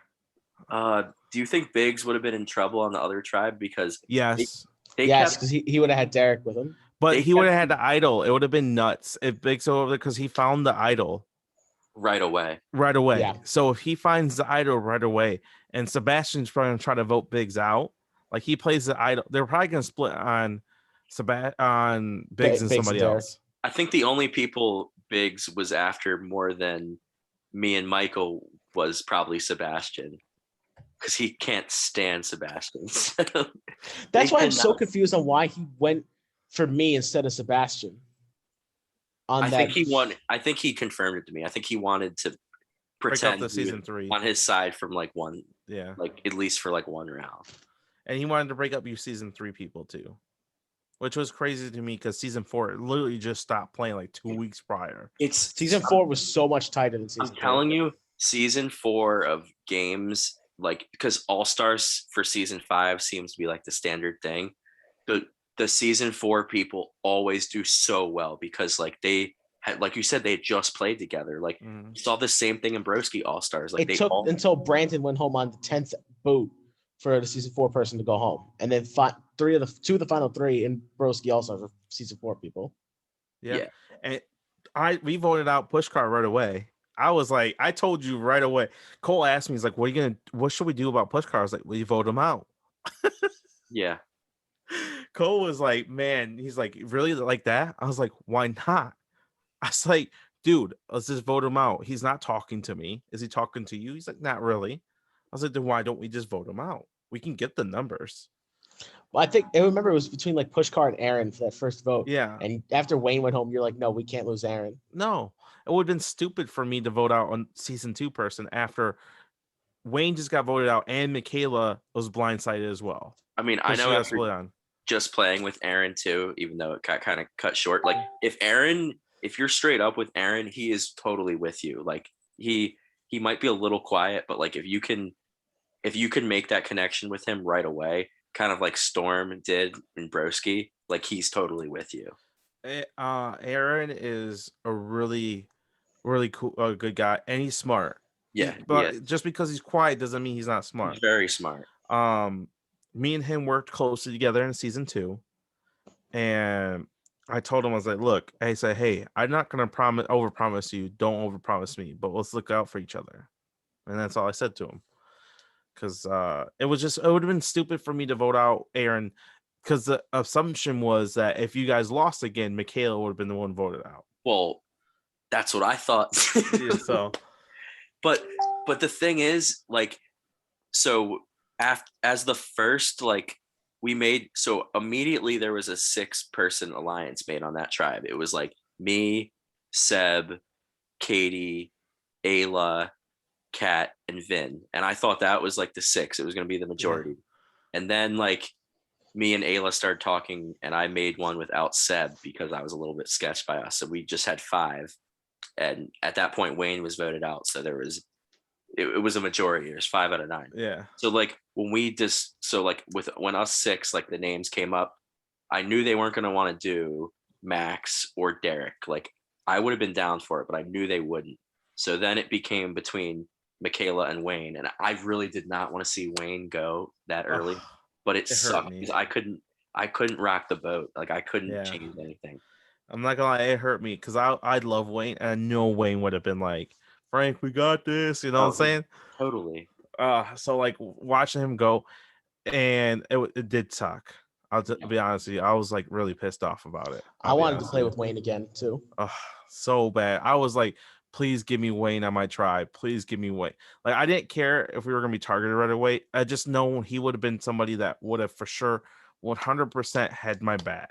He made one really big mistake. And I'll tell you what that was. What's that?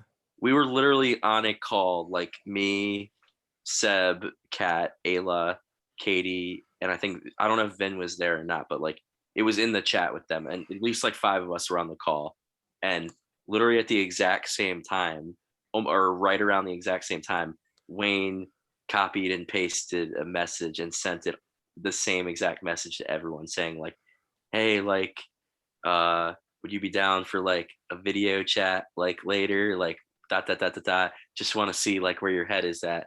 And people just got spooked that he messaged everyone the same exact thing. And I know Wayne's intentions weren't bad with it. Yeah, he kind of immediately just found himself on the outs, just because that season 4 like group of people, it was so annoying playing with them because they were so close and they acted like they weren't, and it was just, I knew it was bullshit. I totally wanted to go to merge and vote out Kat. I'm not gonna lie. So I never told Ayla this, and then she's watching. I'm sorry, but literally I went in my confessional. I was like, look, if I can get to merge and vote out Kat and Ayla, I'll be happy. Yeah. So and this is while she's my number 1 in SOG. Yeah. So I would have voted her out in Super Duper. Might have pissed her off. See, I couldn't do that. If I'm playing 2 games with someone, I'm not gonna vote them. Well, so the vote Michael got voted out on, I was really pissed off because, like, so when I talked to Ayla about it, I was like, you could have gave me a heads up and told me it was gonna be Michael. Why couldn't you do that? And she goes, oh, I was worried about him playing the idol. I was like, if my name's out there, why would I say, hey, Michael, play your idol so I can go home? Yeah. Right? What logic? I was like, you kind of made me look like a fool. She's like, oh, I don't think so. I was like, okay. All right. I was like, I'll remember that. I'll put it in my pocket and save it for later. And then I had a conversation. If I had an idol, I would not have written your name down that night. Yeah. I would have put, and then Kat was like, don't worry, Frank. I'll include you in the next one. I was like, oh, that's so thoughtful of you, Kat. Thank you for that, Kat. I got off the call. I literally was like, who the fuck does she think she is? Like, what? I was like, oh my God. He was the mastermind of the whole season. And I saw that right away. And I literally said, I was the 3rd boot. And I said on the Edge chat, as soon as I was voted out, I'm like, Kat is going to win this game. Dude, I was right there too. I think besides Cole in the merge, I was the only one who was really trying to target her, I think. Yeah. And towards the end game when Derek and Zach tried to, but they waited too long. Yeah, they should have went after her while Biggs was still there, like a presence. Yeah. It would have been smart for those three. Yeah, they would have for sure should have took it. And like, I love Cole to death. Cole's a great guy. Yeah. You know where Cole is going. You can see where Cole's direction is going. I played a game. I played 2 times with him. The first time, I knew exactly what he was going to do because he's not a big liar. Yeah. So, like, you know where Cole's going. Like, Cole will win some immunity, but like, there were so many immunity threats there. Like, you don't have to worry about Cole winning out like he did in my season. So, like, why vote out Cole? Like, keep Cole there and then use him to target Cat, then vote Cole out. Yeah. That's something I would have done. Like, Cole won immunity. He won out in immunity. Oh, he didn't win out, but he went on immunity run in my season. He almost won out. He practically did. Yeah. Don't remind me. Yeah, he didn't. He also had the idol he didn't have to use, right? He had 2 idols. No, so my biggest issue with Cole, we had final tribal. Me and him kind of got heated a little bit because we were going at. He goes, I had 2 idols and I didn't need to use either one of. I didn't use either one of them. That was my biggest move. I was like, so you actively let me control the game. I told you who I was going to vote out and why, to your face, and you let me vote out all your allies. Why you could have saved them. I was like, that shouldn't be considered a big move. Yeah. You actively let me control the game. I controlled the game in season 2 from start to finish besides 1 vote. And that was the Michaela vote out. Yeah. So, and that was just because who flipped on that? Aaron and Jay. Aaron and Jay flipped, yeah. And then I literally told Cole, I said, look, because I was targeting him that round. I said, Cole, you have my word. I will not vote for you next round, right? I voted out Cameron, his ally. And so then I used Cole to vote out Jay and Aaron for betraying me. Yeah. And then I flipped back and tried to vote out Cole from there on.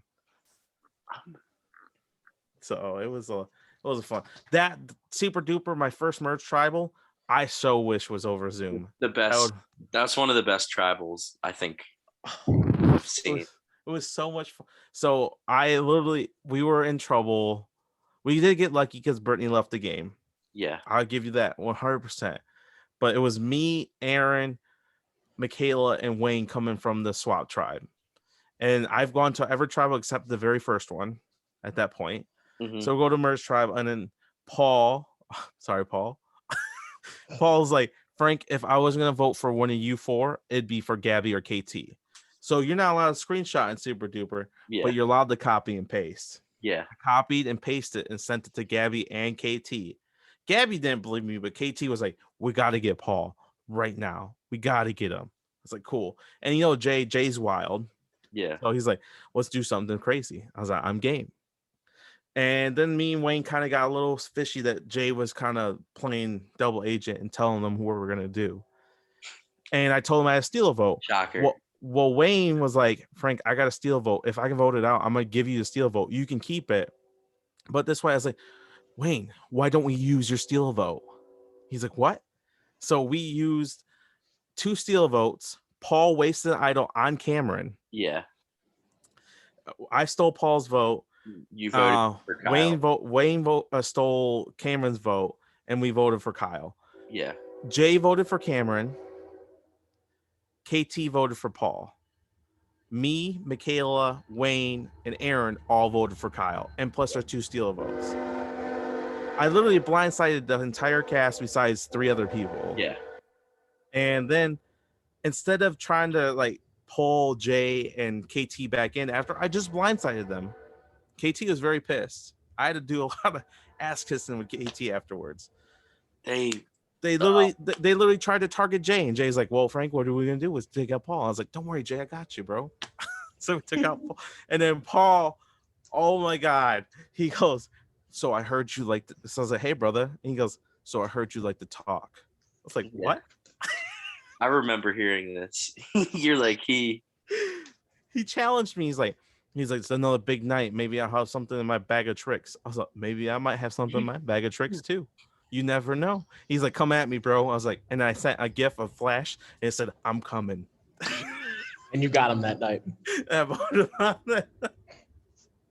The thing is, I kind of wanted to do I did Paul, because KT really wanted Paul, so that way I made for the men's for Blindside KT. That's why I decided on Paul, because I think Wayne was kind of wanting to do Cole, but Aaron didn't want to do Cole, so that's why we went with Paul. So that's smart though. Like sometimes, like I say, like if when I've played before and I thought I was like making decisions and I thought someone who I'm working with might get mad and think like I'm trying to tell them what to do. If I start to see that, I'm like, okay, so next time we go to tribal, I'm going to ask them, who do you want to vote for tonight? I'm going to let them decide. And as long as it's something I'm cool with, I'll do it. I made a final a 3-person alliance with Wayne and KT. I was like, Wayne, we got to make it out for KT because we just blindsided her. He's like, you're right, Frank. And I didn't create my first super duper alliance chat until All Stars. I didn't create a single alliance chat in Super Duper 2. But yeah, we made it out to KT. My original plan at 6 was to take Gabby and KT if I could. And Tony really was like, I'm so happy that didn't happen. If it was my way, that's what it would have been. So is that, you said that you think that's your best move of your org career? What you did to Kyle in Super Duper? Probably my best move. I almost pulled off another good move. Like if it would have worked, I probably would have been up there. But in a Discord All-Star game, I was the only winner on the cast. It was Final 9. And I had a clear path to Final 5, but everybody wanted to take me out at 5. And so I was like, you know what? I'm not going to just sit there and sit on my hands. So I tried to make a move. Things blow up. My number 1 throws me under the bus for no reason. And so I'm like, oh, shit. And Discord is 24-hour tribal. So you have 24 hours to put all your votes in. And so I think I went to bed at wasn't laid down at 11:20. And I was talking to my number 1. I was like, without me, you're going to be in big trouble. I was like, why would you do that to me? And I made her feel awful. And I was like, I would have never did that to you. And she's like, you're right. Let me figure something out. I went to sleep. I had 15 to 20 messages from her with plans to try to save me. I had a half idle, so it blocked half my votes. And I had a block a vote. And I gathered the numbers to save myself. Instead of just saving myself, I was like, no, I'm taking a shot at the person that's threatening the most to win the game. Yeah. So I split the votes. I gave my half idle to my number 1. I played my block a vote. So the person I was trying to target had a advantage block, and I wanted her advantage block out the game. And I knew she had an idle. So we put 3 votes on Ashley, 2 votes on Tobias, and by her playing the half idle on me, I only received 2 votes out of the 4. Yeah. But on the revote, my number 2 flipped and voted me out for some reason. See, I'd never heard of these half idols until I saw that Derek used one in Torg the other day. But I'd literally never seen one in a game before. Mm-hmm. But it's clutch. I mean, yeah, just as effective as the hidden immunity idol if you can use it properly. And that would have been an awesome move because I feel like I was the only winner on that cast, and there was people that weren't all-stars on that cast, okay? There were some bad players on that cast. I've seen that a couple times before. Yeah, and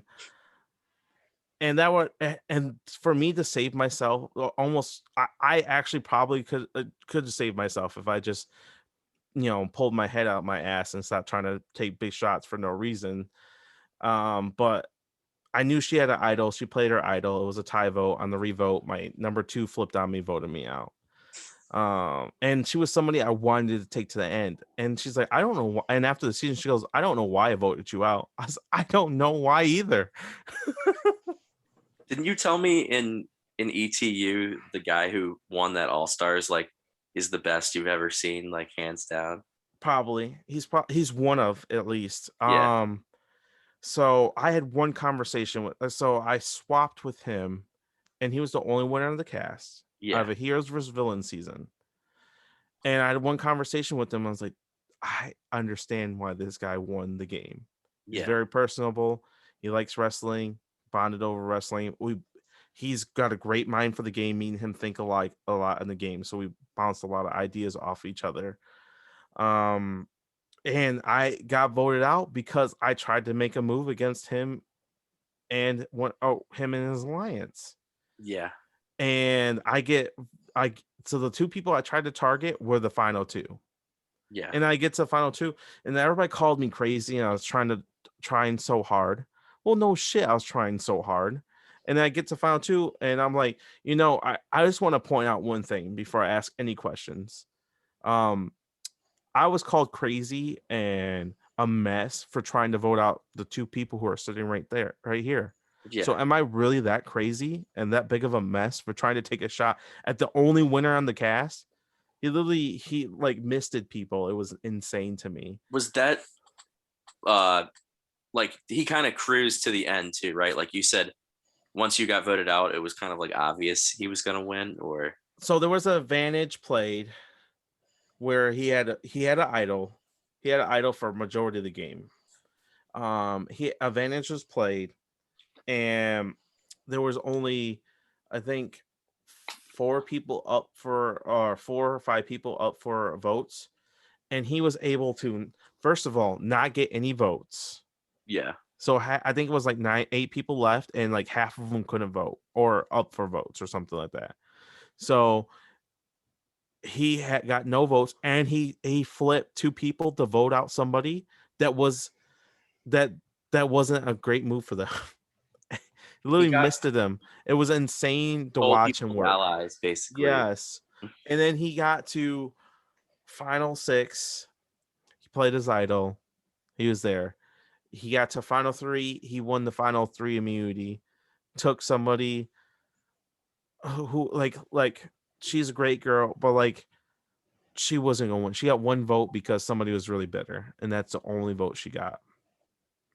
Was he but like was he gonna beat anybody though? Like it didn't really matter who he took. It didn't matter. Yeah. He was the biggest threat in the game, and he kept the second biggest threat in the game until final 5. I don't see how those, like, it's always so weird for me to see at games like you played another one at the same time where there was only one winner that was brought back, which was Christina, and she made it. She made it 3. Yeah, I totally don't get that, and I also totally think it's so stupid that they brought back a winner for a season called Unfinished Business. Like, what sense does that make? But I mean, that's SOG though, and they're finished now. So yeah, oh yeah, John Tan actually saved her. I was gonna vote her out right before merge, but John was considering to vote me out, and Christina was like, "Hey, I got to steal a vote.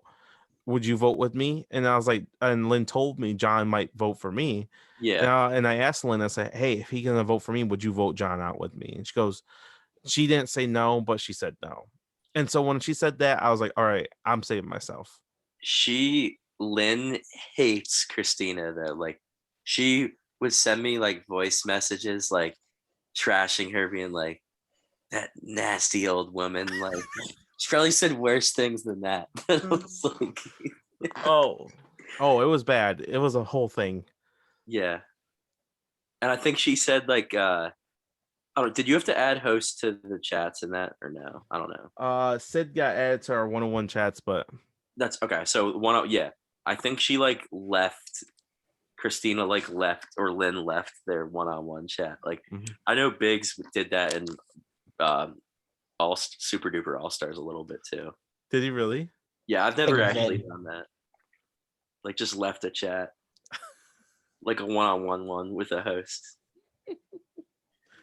I don't think I have. Basically, though, I can't really talk about RMG that much, but like the day before I was voted out, I went against someone who I was never going to be with on a move, but right after the vote, he messaged me. He was trying to get me to tell him before Tribal who we were voting for, and I'm like, no, I'm not gonna fucking tell you. Like, I'm not with you. But then after Tribal, he just said, like, good luck the rest of the way, like winky face, basically saying like, yeah, like, we're done talking, like, until one of us are voted out. Then ironically, I go out in a crazy fucking exit the next vote, but you want to hear something funny? In SOG, Jay and Michael Perkett got into it. Yeah. So they were arguing, and Jay was like, said something, and Michael was like, you know what? Let's not talk. He's like, enjoy your time in the game. Next time we'll talk, I'll be in jury. Yeah. And like, funny. This guy who tried to get into it with me too, he never told it to me, but he told it to other people.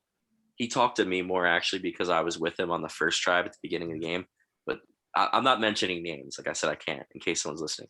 But they said to someone, I hate the people that try to get you like to know you personally too much. Like it's just a game. Like anyone, I don't have the time on my hands for that. Like to actually talk to all of you like a lot. Like that's what they told people. I'm like, all right, good strategy. Good times. I will probably play animation at some point. Yeah. When I retirement. When are you guys playing your All-Star season? Is it 5? I don't think Michael can tell. It's gonna be soon. Not next season, but it'll be soon. It's gonna be 5. Maybe. You can't confirm, but I know it's gonna be 5. I can just see the look on it. When's season 4? July. I could say this because I'm sure none of those hosts are listening, but I might apply to 3 Amigos. I'm thinking. I thought about it. I thought about it too. I think it's like late July. So yeah, I think I'm gonna try to. I might play in August, and then I don't know when their next ETU season is, but Sam really wants me to play that too. After just watching me in RMG, they're like, you have to play ETU. I'm like, I'll play RMG next year when they crap the season. Yo, I played like a madman in my second ETU game. But there was nothing I could do. The pre-connection. So you think the pre-connections were bad and super duper? It was awful. In ETU. It's absolutely awful. Nobody wanted to betray anybody they had relationship with. It was like, what was I supposed to do? But like, what's the point? Yeah. It was not fun. There was 8 people from my season, but I didn't last that long in my season. I think I was like the last pre-merge boot. Yay. Yeah. And then the other season had 8. But like those they were much closer than my season ever was going to be. There was a lot of drama my season. Literally, like the jury chat, they had 2 different jury chats. It was like alliance chats in the jury chats. It was fucking nuts. It was that bitter. But yeah, I mean, I hate when too many like people just come in playing together, like that won't turn it. Like my season's like I can't fucking stand super fans, and I know like you guys are the same way, but my season that I played literally had like a whole group ass of people that knew each other coming in. There was like a 10-person alliance coming into that game, and I'm like, how the fuck did I even make final 3? Like it's literally ridiculous. Like this last season, Superfans that I just played had a bunch of people that knew each other coming in, and it took a while until I think you knew a bunch of people too, though. Well, that's the yeah. But I mean, like there was like a group of like 7 or 8 people who planned to play together going in, and like I think Jordan or Keslin sniffed it out, and then it's just like, oh my god, I hated it, and they were so annoying in the main chat too. And I finally just like, all right, fuck this, and I just started going at them in the main chat. My Superfans game, my second one, I played like a match. I wanted to be voted out, so I was like, hey, I'm gonna play like an asshole to my wife. So I'd message people like, hey, we're gonna vote so and so. Oh yeah, I forgot Mariah. She played with you that season. Yeah, she made final 3. So I didn't realize how good I played until I got to jury, and they're like, bro, you had a couple votes, and I was like, oh really? Why? And then they're like, I was the last returning player left, and I was the last pair left. Yeah, and I made the 6, I think. I had no business making that far. Yeah. Like I was literally telling people, I was like, hey, I'm gonna vote you out. And like Bruno, do you know who Bruno is? He's a ETU host. Yeah. I was playing with him as he was recruiting me to play ETU. And so that was fun. And then he was going to be the vote. And I said, hey, Bruno, I will save you, but we got to vote for so-and-so. And he goes, no, we're voting for somebody. I was like, so-and-so. I was like, that's my ally. And he's like, well, this is what I'm doing. I said, all right, you're going to enjoy jury. And I voted for him. I heard he was a good player though. I think he got second on RMG All Stars. I know they really liked him. Yeah, he's really good at the challenges. He's a big comp beast. Cool guy, a lot of fun. Yeah. I have nothing bad to say about him. I give him shit all the time when I was playing ETU, but he's probably my favorite one to fuck with. How was your first season of Superfans? I think that was before I even joined. Yeah, actually that's where I played with Damien, Robbie, and Jester. Okay. So I do remember that now that I think. Yeah. How'd you do? I did. So I didn't realize it was the same game every time, right? Yeah. I didn't know the twists. I thought the twists were new, and I'm trying to figure out on the fly. It was my second game, my Survivor game ever, right? Yeah. So I had no idea what the hell's going on. Yeah. I'm trying to figure it out on the fly, and everyone has an idol. I was like, this is fucking nuts. So I told everybody, I was like, look, I had a pre-merge idol, and then I saved it to 10, and I played it at 10. Yeah. I think I made 8. I got 8th place, I think. Yeah, I know you beat Robbie and Damien, right? Yeah. Robbie and Damien were taken out before me. Did you vote them out? No. So I was actually allies with them. Yeah. And I tried to save them. And yeah, it just didn't work out. I don't think Robbie was as crazy in that game as he was in Super Duper, though. Yo, what would have happened if he played All Stars? I mean, I wouldn't have hated it, but a lot of people would have. And I think he would have been an early boot, unless he had an idol. He would have been such an early boot. Tony and Justin specifically just told me too, it took so much for them to deal with him, that whole the entire game the season before. So they basically just said we're not having Robbie. I was convinced he was coming back for All Stars too. I'm like, oh fuck. He would have taken what, Vin's spot? Probably Vin's spot, yeah. Should have been Robbie instead, but I think it would have been fun. I'm really glad Brandon wasn't there though, because that just would have given Biggs, if Biggs had Brandon and Derek in that game, and they had Zach and Max too, it's game over. Yeah, they gave him. I'm surprised Brandon didn't get picked. I don't know. Who was it? Was Ayla? It was Ayla, Kat, Vin, Pushkar, and who am I missing? Zach. I mean, yeah. Based on the game, didn't he play? He made it farther than Vin. Yeah, because they voted out Vin and Kat back to back. Yeah, Vin didn't even really make it that far the first time. I think Kat was a 10th boot out, the 10th spot or something. Yeah, she was. Robbie played her like a fool, in that situation.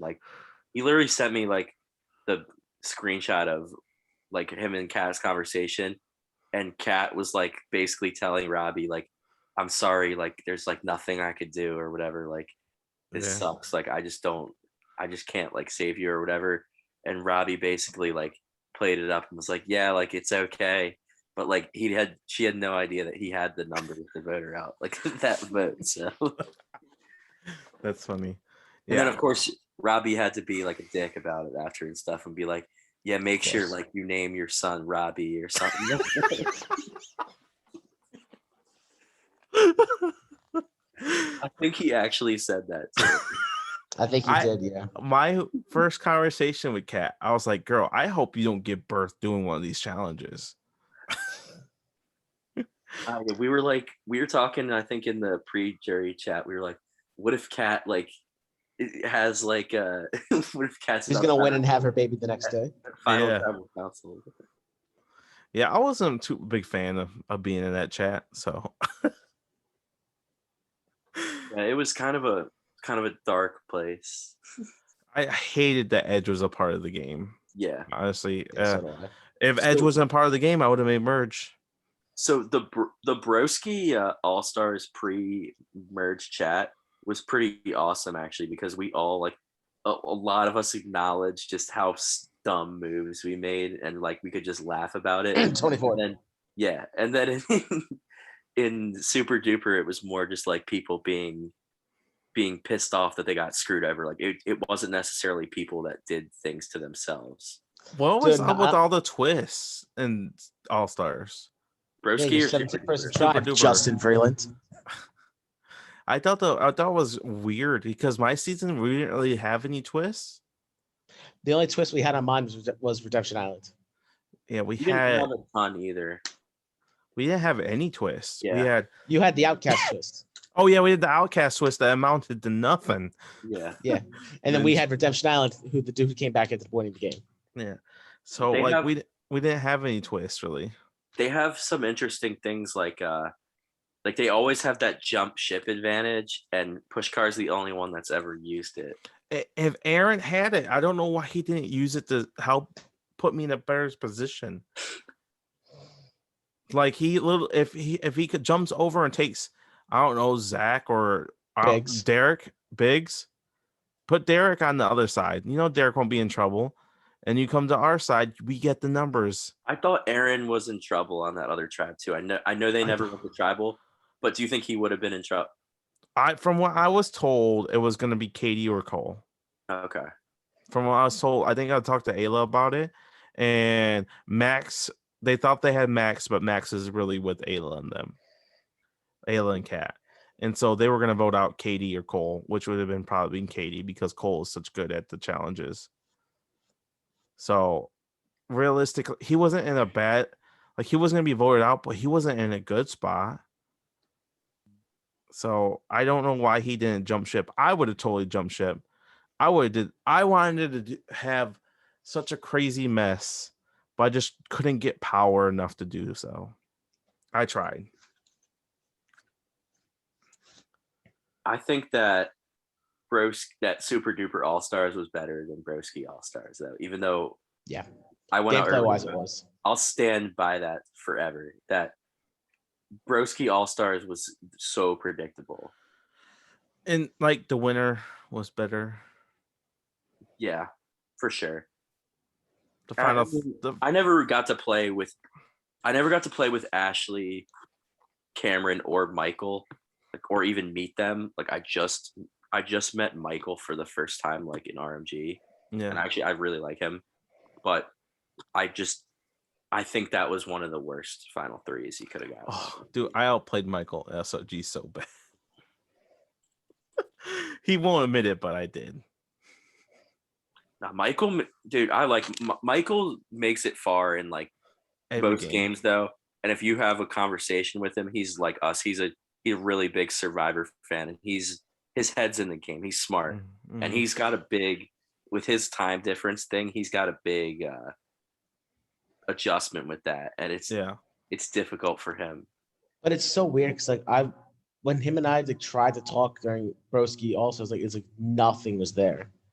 And that's like literally when Final Trial happened and I saw the final thing, like, well, one out of the three of you actually made an attempt to try to like talk to me or like try to do game. It was Ashley. So that's why I voted for her. Yeah, she deserved a win, I heard. I just So I won't say that. I keep doing it. So what? You can say it. You're probably not gonna listen. Okay, yeah, Michael probably won't listen to this, but Michael, I was like, good luck, and he's like, I don't see how I don't win. Yeah, he thought he had it. He told Vreeland, apparently he told Vreeland, this is what Vreeland said. He told Vreeland before him fire making that, whichever one of us wins this fire making is going to win the game. I'm like, that would have been true if Vreeland won. Yeah, I don't know how he made it to 4, to be honest with you. I think it's crazy. Because Biggs was dumb enough to cut me at 12 when he should have held on to me, because I was not, at that point, I didn't have numbers to get rid of him. And like, he was like, I need to get Michael out. And then, because he was like, he wanted to get rid of me so he could split up like Jordan Farrah, because like I was close to both of them. Yeah. And I'm like, that would have made more sense if you didn't pick them off right after I left. And then once they left, it was literally him, Laura, Lane, and Dom. And then Kenny and Vreeland picked up the other three. Like, okay, this is a 4-person line. Let's get rid of them. And then they went out. Boom, boom, boom, boom. All 4 of them. You and Jay are the only people I played with again since Broski 3. I haven't played with anybody else from season 3. Trying to think who I have played with. I haven't played with James. Well, I played with All Stars, and I haven't played with you since Broski 2. Yeah, that was fun. Oh, that was a lot of fun. Oh, that went to rocks. You just got screwed by the rocks, really. And that we couldn't win a challenge. And we also had Kenny, who had no interest in winning challenges either. Yeah, fuck you, Kenny. No, I forgot. Terrible challenges. That spelling challenge. Oh, so fuck that challenge. They did that tonight, and me and John from animation were actually just talking about that. And I was like, I wanted to say to him, like, oh, it's funny because we're going to talk about that with Frank tonight, but because we fucked up that challenge so bad. I fucked up pretty bad, actually. You were awful. I was. I was bad. And we only lost by a few letters. I hate that we did that challenge in my season of Broski. Well, Frank, you were there. It was right after we swapped, and fucking Mike Arsenal on our tribe. We were spelling P-O-O. This motherfucker says T. We ended up spelling Puthis.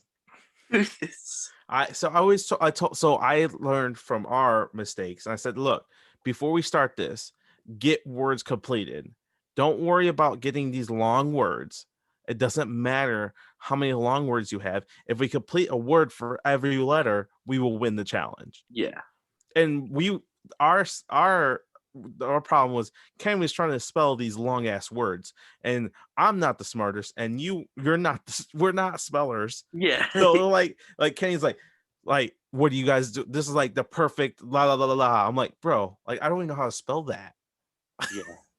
It got to the point where he started spelling like states. I remember, like I think he spelled like Minnesota and like Tennessee.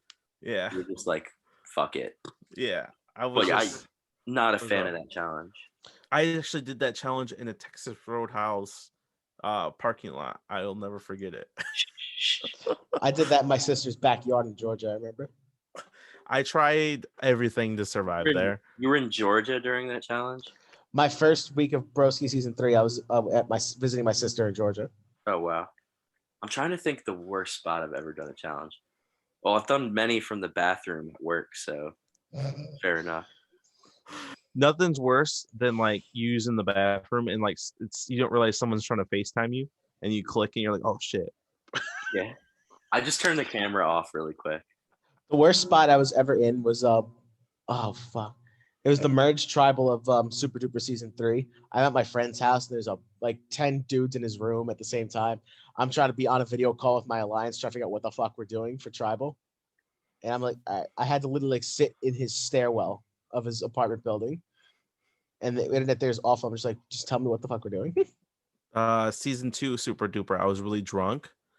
And we were always debating between Cole and Jay. And I was really drunk and I was like, let's just do Jay. And then they're like, why don't we do Cole? I was like, bro, I'm drunk. Let's just pick a name, please. And Wayne's like, Frank, I need you to focus. I was like, Wayne, I'm drunk. Let's just pick a name, please. And I was on video call with him. And he's like, dude, you look drunk. I was like, because I am.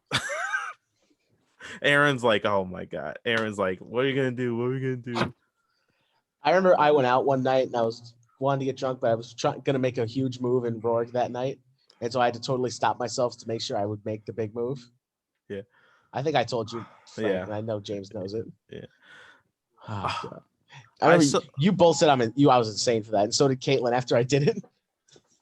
Yeah. I was so... How many rock draws have you guys been a part of rock draw? I mean, James, 0? I did, but it wasn't...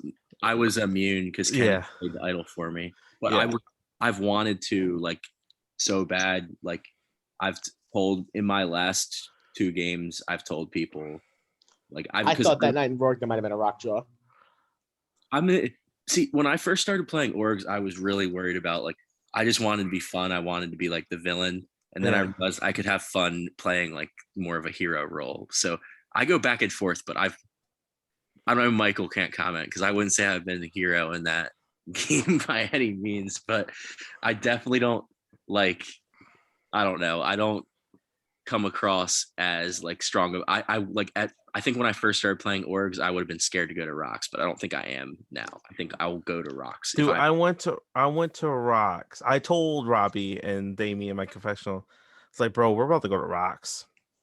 And Allison was like, we shouldn't do it. I was like, I'm telling you right now, it'd be stupid us for her to vote out Daryl. We're gonna be next. Yeah. And so I was like, she's like, you're willing to risk your game? I was like, absolutely. I'll put it on the wheel right now. And I was like, I would not have done that at Final 18. No chance. And Kenny was being such a dick. I was like, we're bringing Kenny in. Where I was like, we're bringing fucking Kenny in this fucking wheel right now. I give no fucks, right? I can't believe he went to rocks that early. I can't believe. I was like, if anyone's gonna cave, it's gonna be Kenny. That's what I was thinking. I was like, anybody's gonna cave. I was like, if not, I'm bringing that bitch to rocks, right? And so we go to rocks, and of course it lands on Allison. And I was like, I felt awful because I made her do it, but I was like, I stand by the move, which was the right move, because if we vote out Daryl, Allison's probably gonna go next anyways, and then it's gonna same result. Oh yeah, me and Kenny and Sarah were not gonna turn on each other. No, no chance. And it's funny because I turned on both of them eventually, but that was more because I was just afraid of Kenny. Like he threw himself out there way too much, and I was like, Kenny wasn't as hated then as he was in All Stars, so I was like, I think I actually, looking back, Robbie says he thinks I would have beaten Kenny, but at the time I didn't think Kenny was that hated, so I thought he would have beaten me. So I was scared. I was more scared to go to the end with Kenny than Vreeland, which is crazy. But yeah, I could not. James.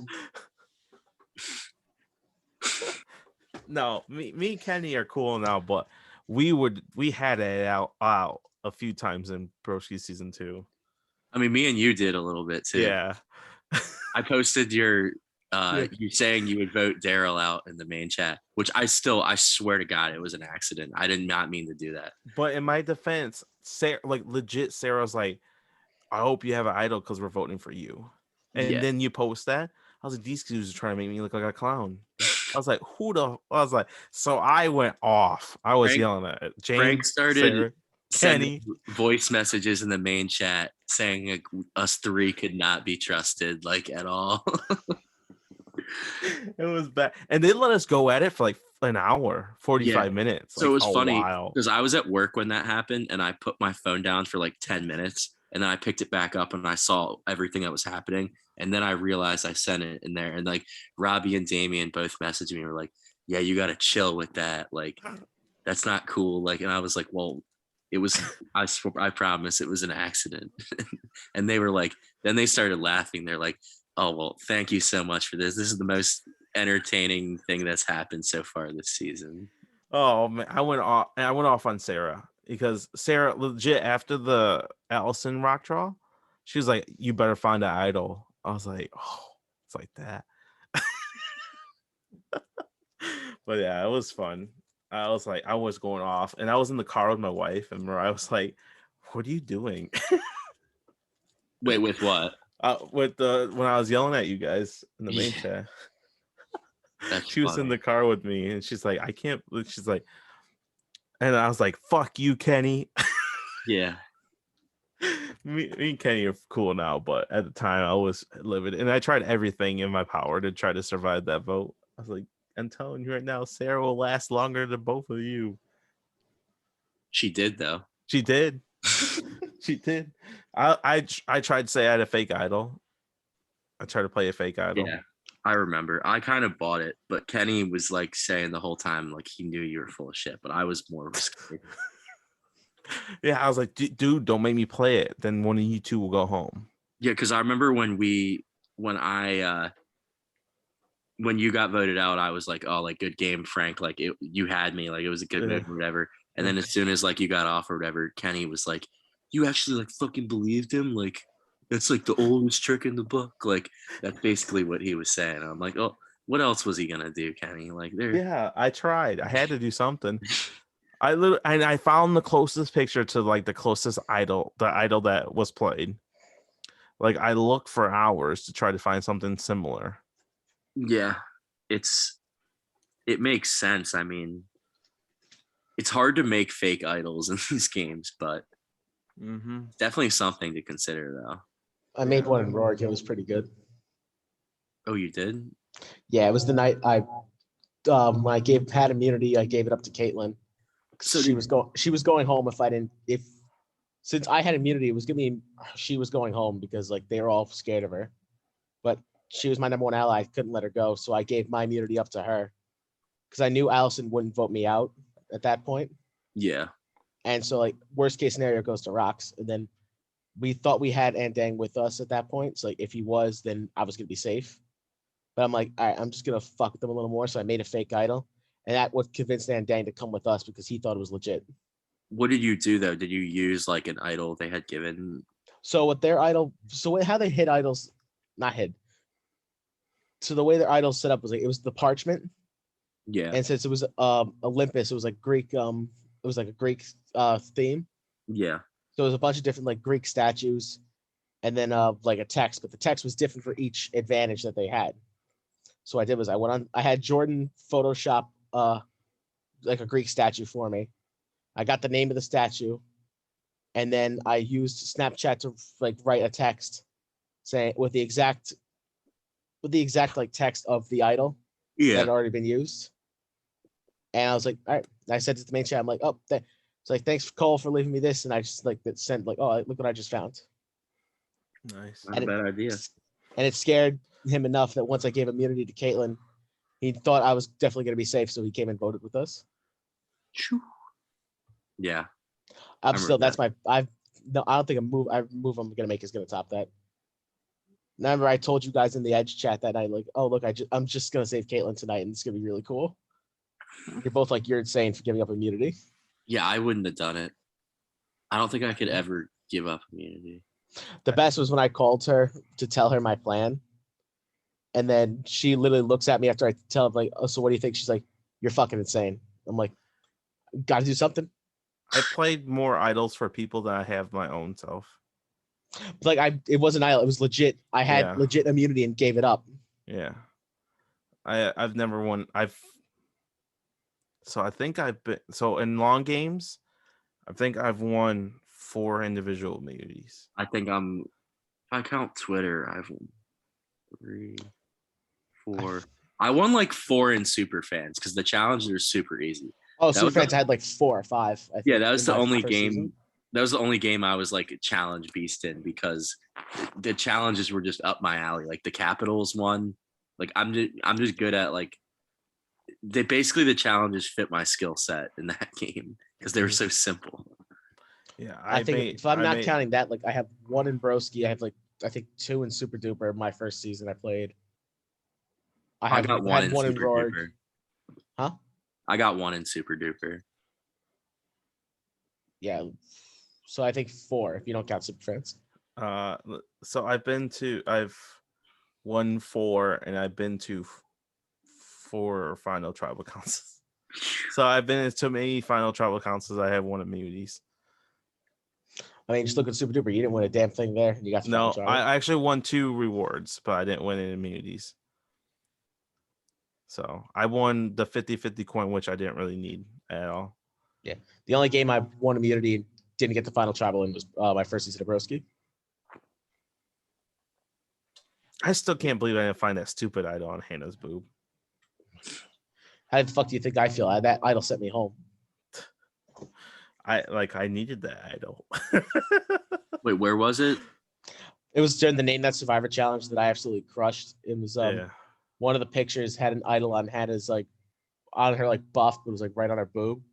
Yeah. And Anthony found it a few days later, and then he used that idol to get me out. But he found it. He found it after the challenge. Like, yeah. How did he find that? Just going back and looking at old pictures.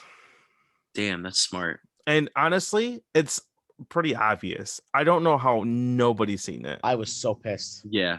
So you sent me the picture once I got to jury. Yeah. And I was like, you got to be fucking kidding me. It's like blatantly obvious. Didn't they hide one in that season at like one of the little bubbles in the main chat, like the little they Farrah found that. Farrah found that for our tribe. Damn, yeah, they've really like season 2. It was so much easier to find the idols. Like literally, like they sent a picture with like Robbie's dogs, and like there's literally just a hand in the corner of it. And they pretty much said, "Hey, the idol's gonna be in these couple pictures." Yeah, and then I don't know, it gets more. I think they've gotten way more difficult to find in some of these games. Yeah, so Super Duper my season, they didn't hide any idols. They just we had like a treasure map. And we had to guess these locations to try to find the idol, right? That was the only way we found the idol. And so like I had no idea going into All Stars they were gonna hide idols. So I didn't even look until Biggs showed me the photo.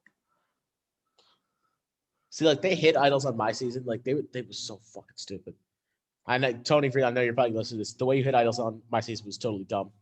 They were like invisible little bats in corners of all these pictures, and I'm like scanning all of them.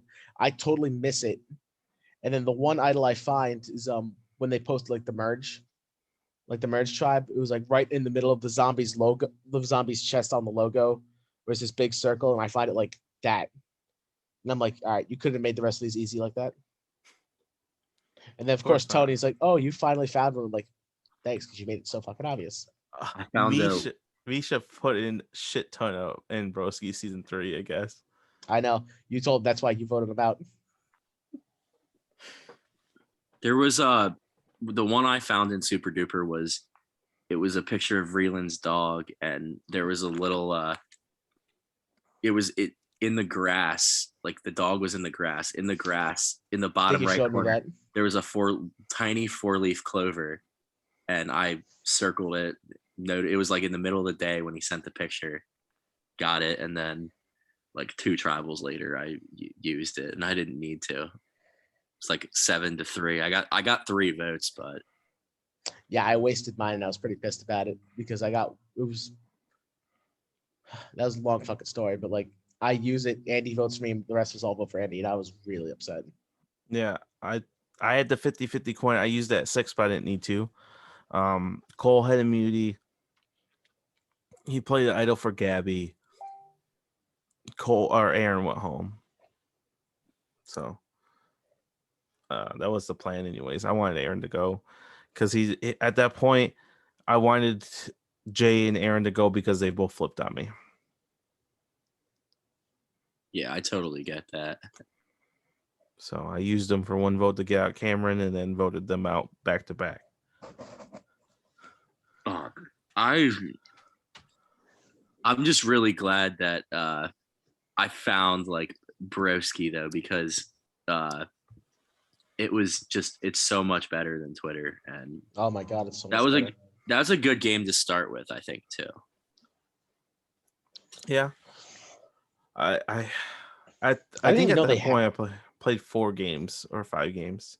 I didn't even know they had games on Facebook because I barely found the Twitter game, and then I think once my Twitter game's over, because I played with Robbie, he's like, hey, dude, I think you'd be great if I run a game on Facebook. You should really look into it and play it. I think you'd be great. And I'm like, all right. Yeah, and that's how. So, like, season 2 had just started at that point when I went onto the page. So I had just played with. I actually briefly played with Robbie in Twitter, but that was literally my first game, and I was first boot because of him, because he didn't switch his fucking vote, and he was inactive, and he voted for the person that we were originally going to vote for and didn't switch it. But then I didn't even know. Then I played a different game, and it was final 2 and not final 3, but I got 3rd place, and I was easily going to win at the end. And Tony was in that game, but it was like he was also playing Broski season 1 at the same time.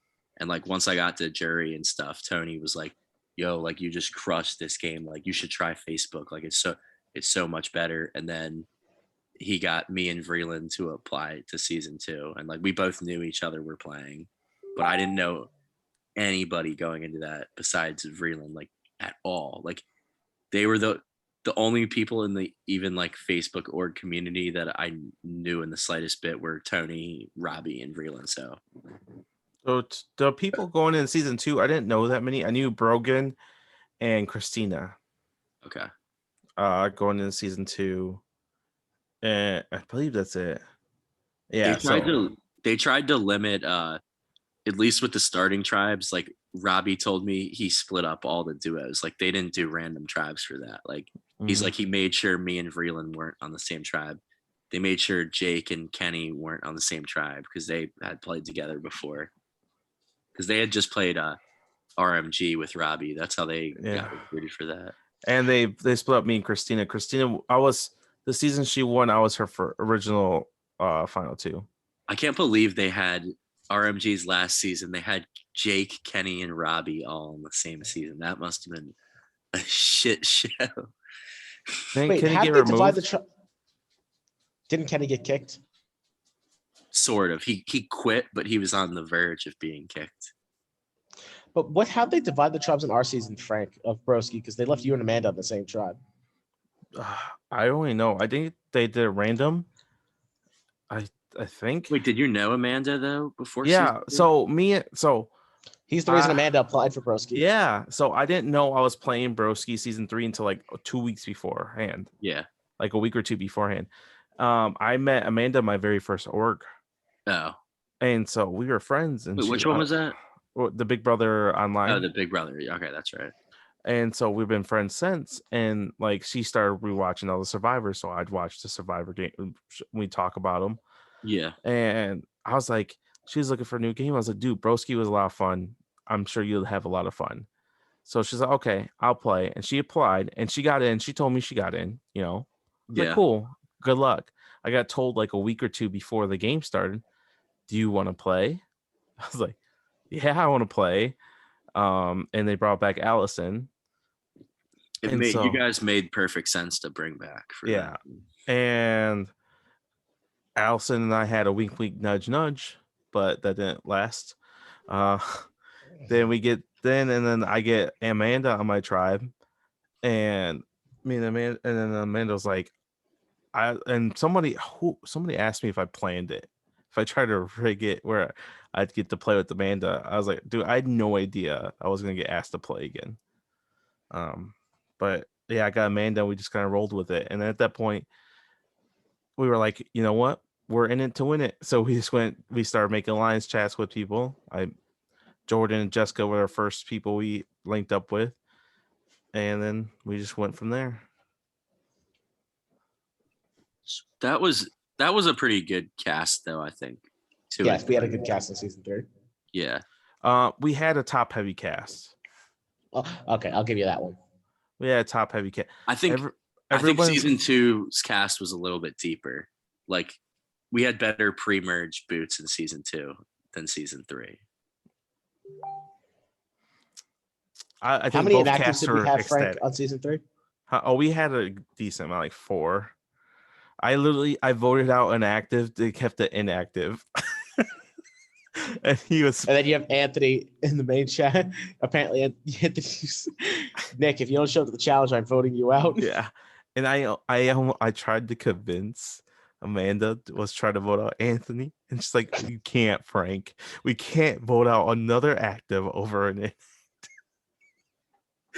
And I was like, "She's like, do you really think we can?" I was like, "I think we can get Hector and Laura to do it." And she's like, "No, we better not." So we didn't do it. So I almost voted out Anthony. I did not trust Anthony at all. I know, because you wanted Anthony out of the merge, and then I flipped it on you. Yeah, I should have just stuck with my OG tribe, because we would have. If I just said, "Hey, let's all vote Pook," and voted Pook, you guys aren't going to rocks for Pook. Oh fuck no. So Pook would have been gone, and then things would have fell. Then Jordan comes back over to me, and bye bye. Yeah.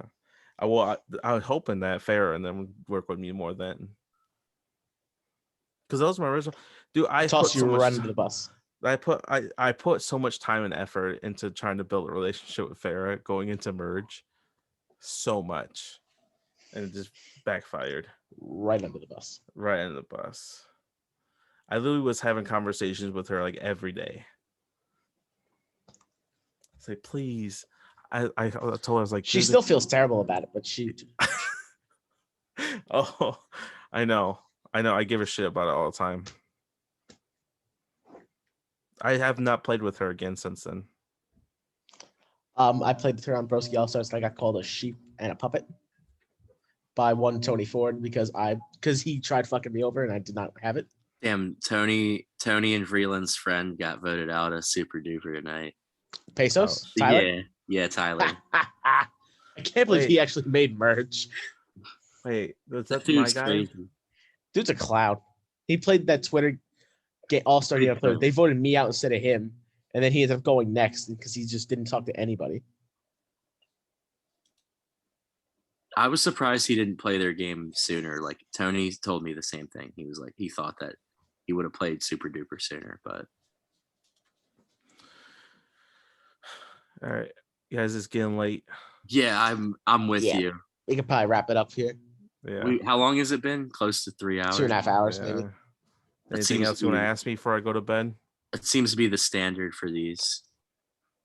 I mean, just want to say, like, it was awesome having you on. Like, we probably could have went for like 10 hours, honestly, talking about this stuff. And probably anytime, like, we loved. Yes. I mean, we got some other guests we got to slip in, but you'll definitely be back on for sure. Oh, I would love to join and come watch my podcast, Survived Unexpected, please. Oh yeah, got it. Appreciate that. We'll put the link to the page in the description for the episode. We have a lot of fun talks. We had we right now are doing Big Brother. I know there's not a huge Big Brother following, but I love Big Brother 2, and I'm a big stan for old Big Brother, and so I'm having a blast just watching these episodes. So especially after AO was, I tell you that right now. Big Brother 2 is way better over. I might have to give Big Brother 2 a watch. I've never seen it. It's slow. The gameplay's slow, but the characters are really good. I mean, I know who wins though, so that's like, yeah.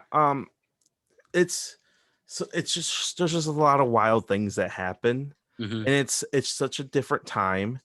You see, like, just like how old Survivor is. Like, you see things happen, like in Borneo, like things are said.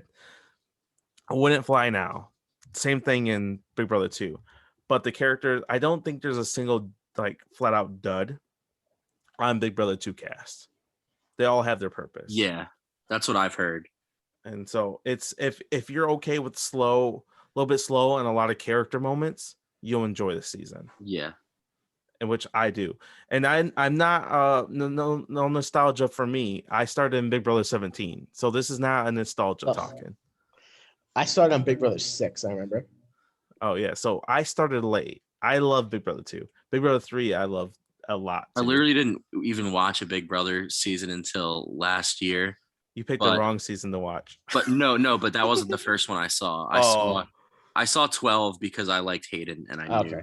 Yeah, so 12 is a good season. 12 is pretty good. It's a little predictable, but I do like the cast. I think 12 is a little low. I'm a little lower on 12 than a lot of other people is. I think it's a little predictable, and I feel like the characters are nice, but the gameplay lacks for me. It's just so dominated by the brigade. The brigade is so dominant, and it's cool.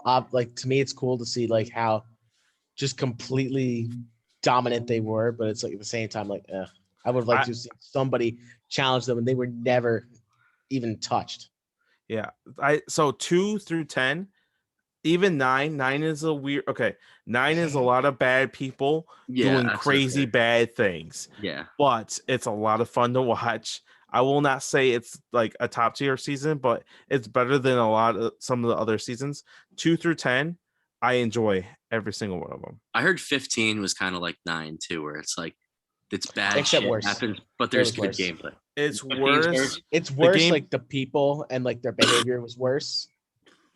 But the gameplay is top tier. In 15, The gameplay is top tier with a lot of bad people, to be honest. Awful people. But it's top tier gameplay. Like the double evictions in 15 Oh my are God. the best. Both of them are the first one thrilling. is one of my favorites. Actually, the first one in that season is my favorite double eviction in US Big Brother. I don't know much about that season, so like I think I would enjoy watching because especially I watched the episodes, so like you don't see what's coming and the first double eviction because they don't lead anything up to it, so you're blindsided just like the what's going on because you're like, oh my God, if you didn't watch the live feeds you have no idea what's going on, so you're like, holy shit, what's happening? And it's just amazing. 15, they don't until the next episode. They don't show you like what happens. Yeah, 15 is full of bad people, like saying bad things, racial things, but the gameplay is top tier, and the winner is a top tier winner to me. Yeah, but that's the way. Like same thing with I think IOI. If you take Dan out the season right away, it's a lot better season. It's definitely better. I'd watch IOI over AO. I'm telling you, I'm not. After rewatching it, I will never watch AO if I don't have to ever again. Ever again. I will never waste my time. And I watched those episodes twice. Oh God. I rewatched those twice before each thing and looking for things I missed. And no, I didn't miss nothing. It was them fighting water, them fighting the heat, them losing rice. So do you think Borneo is way better? Because I haven't seen Borneo in so long. Borneo's head and shoulders better. Like I said, some people like Vreeland thinks Borneo is one of the worst seasons. I think he has it like bottom 3. Yeah, but you're also talking to someone who has like Redemption Island like mid tier. Borneo. I think Vreeland also has All Stars top 5 too. The All Stars cannot sniff Borneo. I'd rather watch Borneo than All Stars. I like All Stars. I have All Stars bottom 10 on my list. I like All Stars, but I think All Stars is the 30 season in the 30s. That's where I have it. I think Borneo is either small 20s or late teens. I think it's middle of the pack. That's fair. Yeah, I think it's around I also 18 have to 22. I also have AO around there right now. I'll have to see on the rewatch. Yeah, I have AO in the middle of the pack too. I'm telling you guys. All right, bring me back on after you guys cover AO and we discuss what we just watched. I'm not watching it again. I've watched it enough. Yeah. So you guys to tell me how you guys thought about it. We'll bring Frank back for our AO podcast. And I'll just listen. I won't even say anything. I'll just be like, okay, you guys convince me if you guys feel otherwise. And I'll listen you guys out. And I'll tell you why you're wrong. I saw you arguing with someone the other day on the Survivor fan jury about it. Like someone was trying to say it was like one of the greatest seasons, and you were just like, no. They're like the way they struggled. I was like, does that make a good Survivor season? No. It does not. It does not. There's a reason why they never go back to 42 days. There's a reason why they don't go back to Australia Outback, because it was shit. It was bad. It was bad for them because they were dying out there, for one. Then for two, it didn't make great TV. And you know what? If I want to watch a Survivor show, I'll go watch a Survivor show. Yeah, that's true. Like, to give them a little bit of like leeway here, they were still trying to find their exact like footing, because it was only season 2. Like, are they a game show? Are they a survival show? But like, it was, when I remember, it's like it was kind of a lot of like, oh, I'm hungry, I'm tired, I'm thirsty. I'm like, I feel like if the characters weren't so memorable in other seasons, this season would be like consistently ranked at the bottom. Like Rob has a podcast that's covered AO at 20. I mean, I thought it was crazy. And you listen to it, they talk for 4 hours. I swear they talk about nothing but negatives. I don't understand how it lasts. Rob, so that's a fan like voting and stuff. Yeah, I know Rob himself does not like that season. Rob hates Australian Outback. Yeah, he hates it. It's and I'm telling you, like, when you guys get to it, just bring me back on. I won't even talk the first 30 minutes. I'll just listen to what you guys have to say. Frank's just gonna be sitting in his chair like this. Like, go ahead. So you're telling me, if I struggle to get through Thailand on the rewatch, I'm going to struggle to get through AO. Yes. Oh God, Thailand. It's a lot. Brutal. It's like, okay, if there's like 2 tribals which could be good. But the problem is the tiebreakers are the previous votes. And to me, that's just bullshit. It cuts. It's such bullshit. It cuts the tension because there's a point in the pre-merge where it's 3-3 and it's deadlock. But because Mitchell received one vote, he's the reason why he gets voted out. It's so dumb. At the merge, Jeff, they all know Jeff has a vote because Kimmy told all of them. Yeah. So they all voted Jeff and they all voted Colby because Jeff had one previous vote. Yeah. He got sent home. That was the merge vote. Like, can you imagine if there was a rock draw at 10 or a rock draw at 6 on the premier? Like, it'd make the season a lot better and a lot more enticing. Like, is someone going to flip? And then the way Amber handles after Jared gets voted out is just abysmal. And Elizabeth and Roger, which I do enjoy Elizabeth and Roger, but they miss an opportunity there. Yeah. It's just they like, here, Tina, win the game. And we don't see any strategy talk of Tina's from like merge to final tribal council. I swear, it's insane. And then she talks like a crazy person at FTC. And that I do remember when I rewatched it like 2 years ago. That finale is bad. It's bad. It's long. Very bad. It's such a drag. Because didn't they go into it with like 4 and it's like 3 hours long or something? Did they go in with 3? No, it went with 3. Maybe 3, yeah. Oh God. Because we had the rites of passage, which was not even really rites of passage. It was just like a clip of the contestant, and then that was it. We hear no commentary or anything. Like, I enjoy the rites of passage, but I want to hear the final 2 talk about them. Yeah. And Kobe literally says after he picks Tina, "Oh, I know Tina's gonna beat me, but I don't care." Yeah, he just threw it in because he thought it would be nice for her to get the money, which I get it, but like, if you're playing Survivor now, nobody is thinking like that. And Kobe only won all those challenges because he was facing really bad people at challenges. Oh yeah, he didn't have much competition. Like, watch him in Heroes vs. Villains. He's a joke. Yeah. He gets taken to 5 because he can't win anything. His game did a complete reverse. He went from being the challenge beast to someone who can't. Like, I think James said, Superman in a fat suit is what Colby was. If you would have asked me, I think before I rewatched it again. So I watched the first, I want to say, like, I skimmed through 1, 2, 3, 4.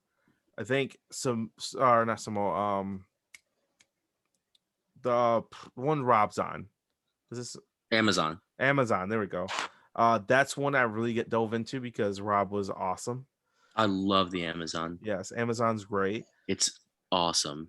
But like, until you get to that, like, I was like skimming through them, and then I skimmed through like Panama. I wasn't a big fan of. That was okay. See, I like that season. I know Michael does too, because I think that was his first season. Yeah, Panama was the first season I watched live. Yeah. So I think it's my first season I watched like from start to finish was Second Chances. So I started watching around Salon d'Essert, and then I was like a casual fan where I'd watch it every once in a while. But I was like really a deep dive in Second Chances. That's when I became like a huge fan. Yeah. So it's easily the best returning season to me.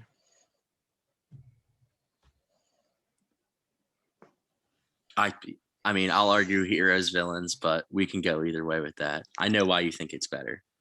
The winner's better. I agree with Frank. I think Second Chance is better than Heroes versus Villains. Mm-hmm. The winner's better, and a winner can make a season. That's the reason why break a season. Or break a season. That's why like some seasons fall a little bit because the winner's bad. Samoa. Mm-hmm. I would have Samoa. I would have higher on my list if Russell had won. What about All Stars? Would you have it higher if Rob won? Yeah, a lot higher. A lot higher. Yeah. Yeah, I still probably have it too high, but we'll get into that. I'd have it higher too, in my opinion, if Rob won, because it's been impressive to see him dominate the way he did, and not have a goat that like Amber win the game. Mm-hmm. Yeah, like she didn't like that pre-merge boot. Like he saves her. He saves her. He wasn't on the tribe. She does nothing to save herself. It was literally just because of Rob. And just because people are upset because Rob made promises. I mean, everybody makes promises. It is what it is. Yeah, just didn't want him to win, so they voted for someone who's going to share the money with anyways. I know they get engaged at the reunion right before they announce the winner. He's like, I'm getting that million one way or another. See, and that is part of why I like All Stars. It's very nostalgic for me, and it's not like boring like you said, like the first couple seasons. I was probably like 8 or 9 years old when it aired, and it's one of the first seasons I like actually vividly sort of remember like knowing like a little bit of what was going on. The challenge I have nostalgia for. I've been watching the challenge since I was in 15, 14. Biggs messages me like every 3 days and is like, well, like, have you started watching the challenge yet? And I'm like, no, Biggs, I don't have time, but I'll get to it eventually. Like I've never really seen it before. So Sequester is a good watch too. Yeah. I watched the last season of Sequester. I know Jordan watched it because me and him talked about it. It was really fun.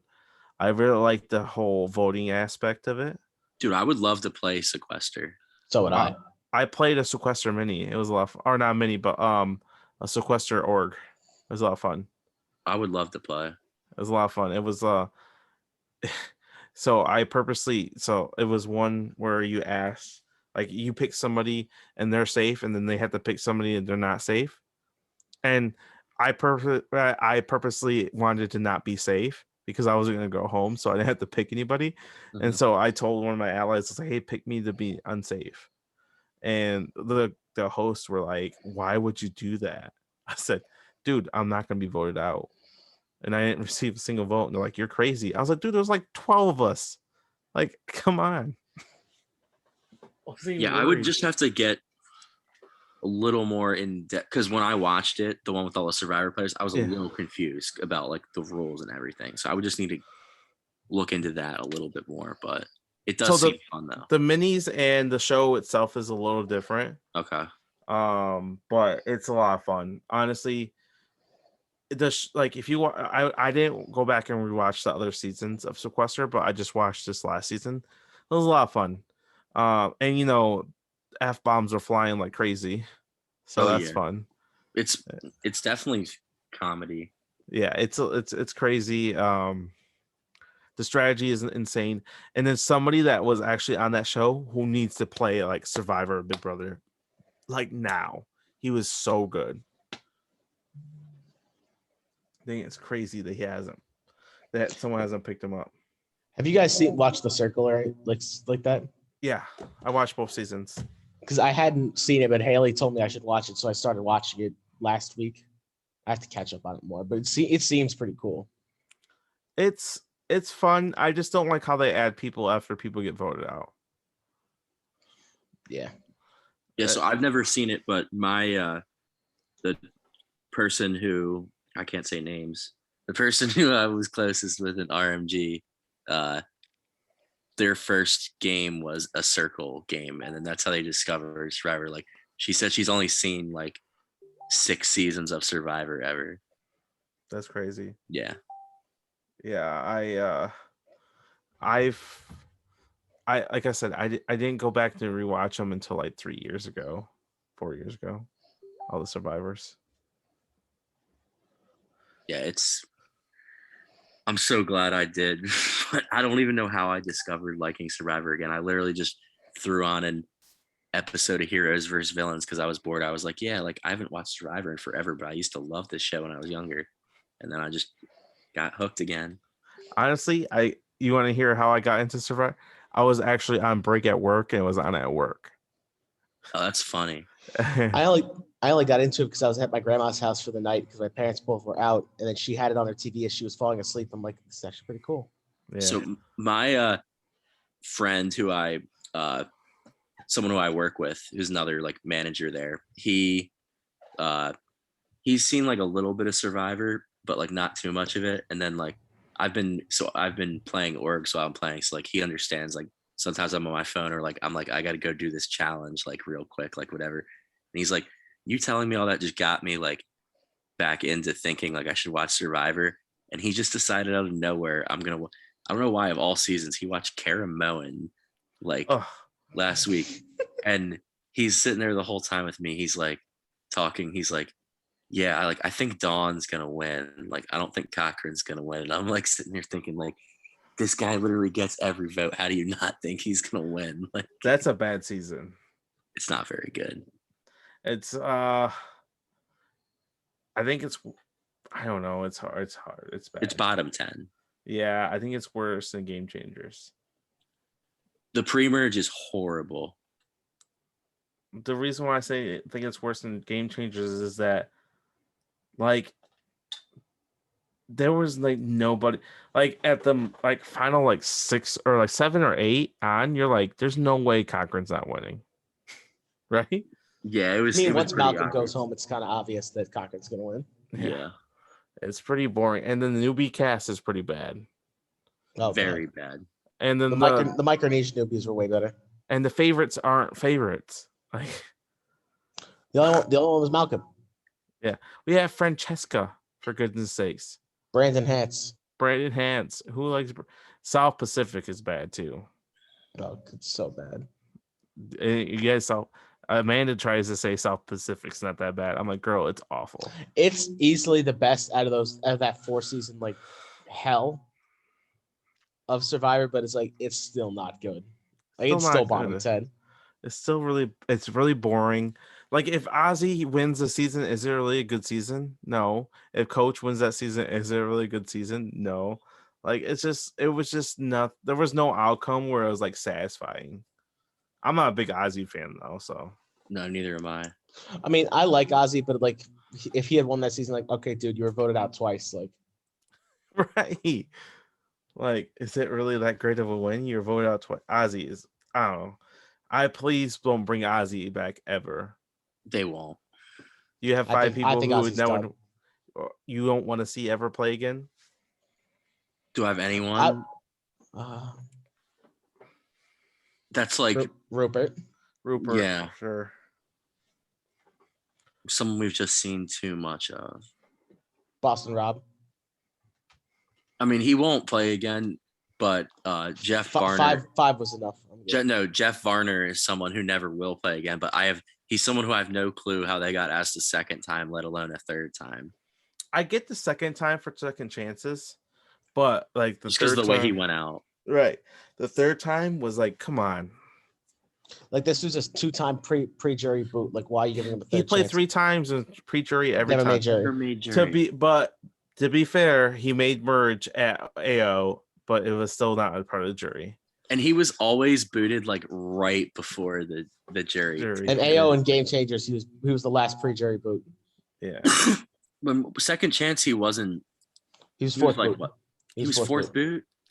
I don't know why I thought he was a little deeper for some reason, but no, you're right. But the funny thing was, like, I thought he was playing well in second chance. He played a little too. And it wasn't until when they swapped him kind of realized he was playing hard. Yeah. That was the issue with him there. Oh, Kagian is the greatest, though. We can all agree on that. It's one of the greatest. Michael doesn't agree it's the greatest, but I do. It's the greatest. He's right up there. I have a different season. Yeah, Philippines. Yeah, Kagian to me has all the boxes. That's entertaining characters, great gameplay. Super Idol. Which he didn't have to use. Nobody knew he had a super idol. He used it and made his own idol with it and said, I can use this at final 3. I was really impressed with what he how he pulled that off. Right. Like, yes, he had the super idol, but he wasn't flexing like it was a super idol. And it didn't affect the reason why Tony didn't get votes wasn't because of the super idol. Because no one knew he had it. The best was seeing faces at Final Four when he pulls it out because like he told them all like, "Oh, this is Idol's good for Final Four," and then when he takes it off, he's like, "I'm just gonna read the rules of this. This is us. I can play this after the votes are read, but it's only good at Final Five, so this Idol's absolutely useless." And they just zoom in right on Spencer's face, and he's like, "You got to be fucking kidding me." Yes, and I love Spencer. I would love for him to play again. Spencer got ran in circles around with Tony. Like Tony ran in circles around Spencer. Yeah, I love Spencer though. I love Spencer too. He always tries hard, and he's got a decent to good mind for the game. He doesn't have the best, but decent to good. And he's also pretty cocky too. Yeah, which I like. I like the little bit of cockiness. Do it in your confessionals though. As long as you're doing your confessionals, like do it for the audience. You know, don't do it in somebody else's face. Like, bitch, I'm the greatest. No, you say that shit in your confessional. Yeah. Like, hey, you smell that? That's right, because my shit don't stank. Like, say stuff like that all the time. And like just do some. That's why I love active hosts in my confessionals. It makes the game so much better. Just go play animation then. The hosts are pretty active confessionals there. I do a bunch of crazy shit in my confessionals. I do TikToks and shit. Yeah, you guys are, but I could tell when Michael's like wrapped up in Torg when he's not checking any of the chats, and I just don't see his like little bubble popping up. Dude, Vreeland would open every message so fucking fast. Like, like the best was Vreeland would hop on calls like so fucking fast. He would hop on calls for the person I'm trying to call, hops on. Yeah. You've done that a couple times with me too. I know I have. That's what the host Noah Hammerman, that's what he's like for RMT. He literally, you call someone, he's like, well, you don't have to add host to one-on-ones, but anytime like a group, like a alliance would call each other, he would be listening the whole time. And he would like if it wasn't anything affecting the game, like he would jump in and say stuff sometimes. It'd be funny. Yeah, Vreeland would be on all my calls and Super Duper in both my seasons. Especially in 2. I did a lot of like I said, you kind of started that. Yeah, I utilized it as best as I could. I used them to build my relationships well. Like I did it well. Like the ones I did, like I made strong connections with like KT right away, Michaela, Wayne. Like legit, those 4 were my original tribe mates. From my original tribe was Michaela, Wayne, and KT. And Michaela got blindsided, but KT and Wayne got to 4 with me. And I still stand.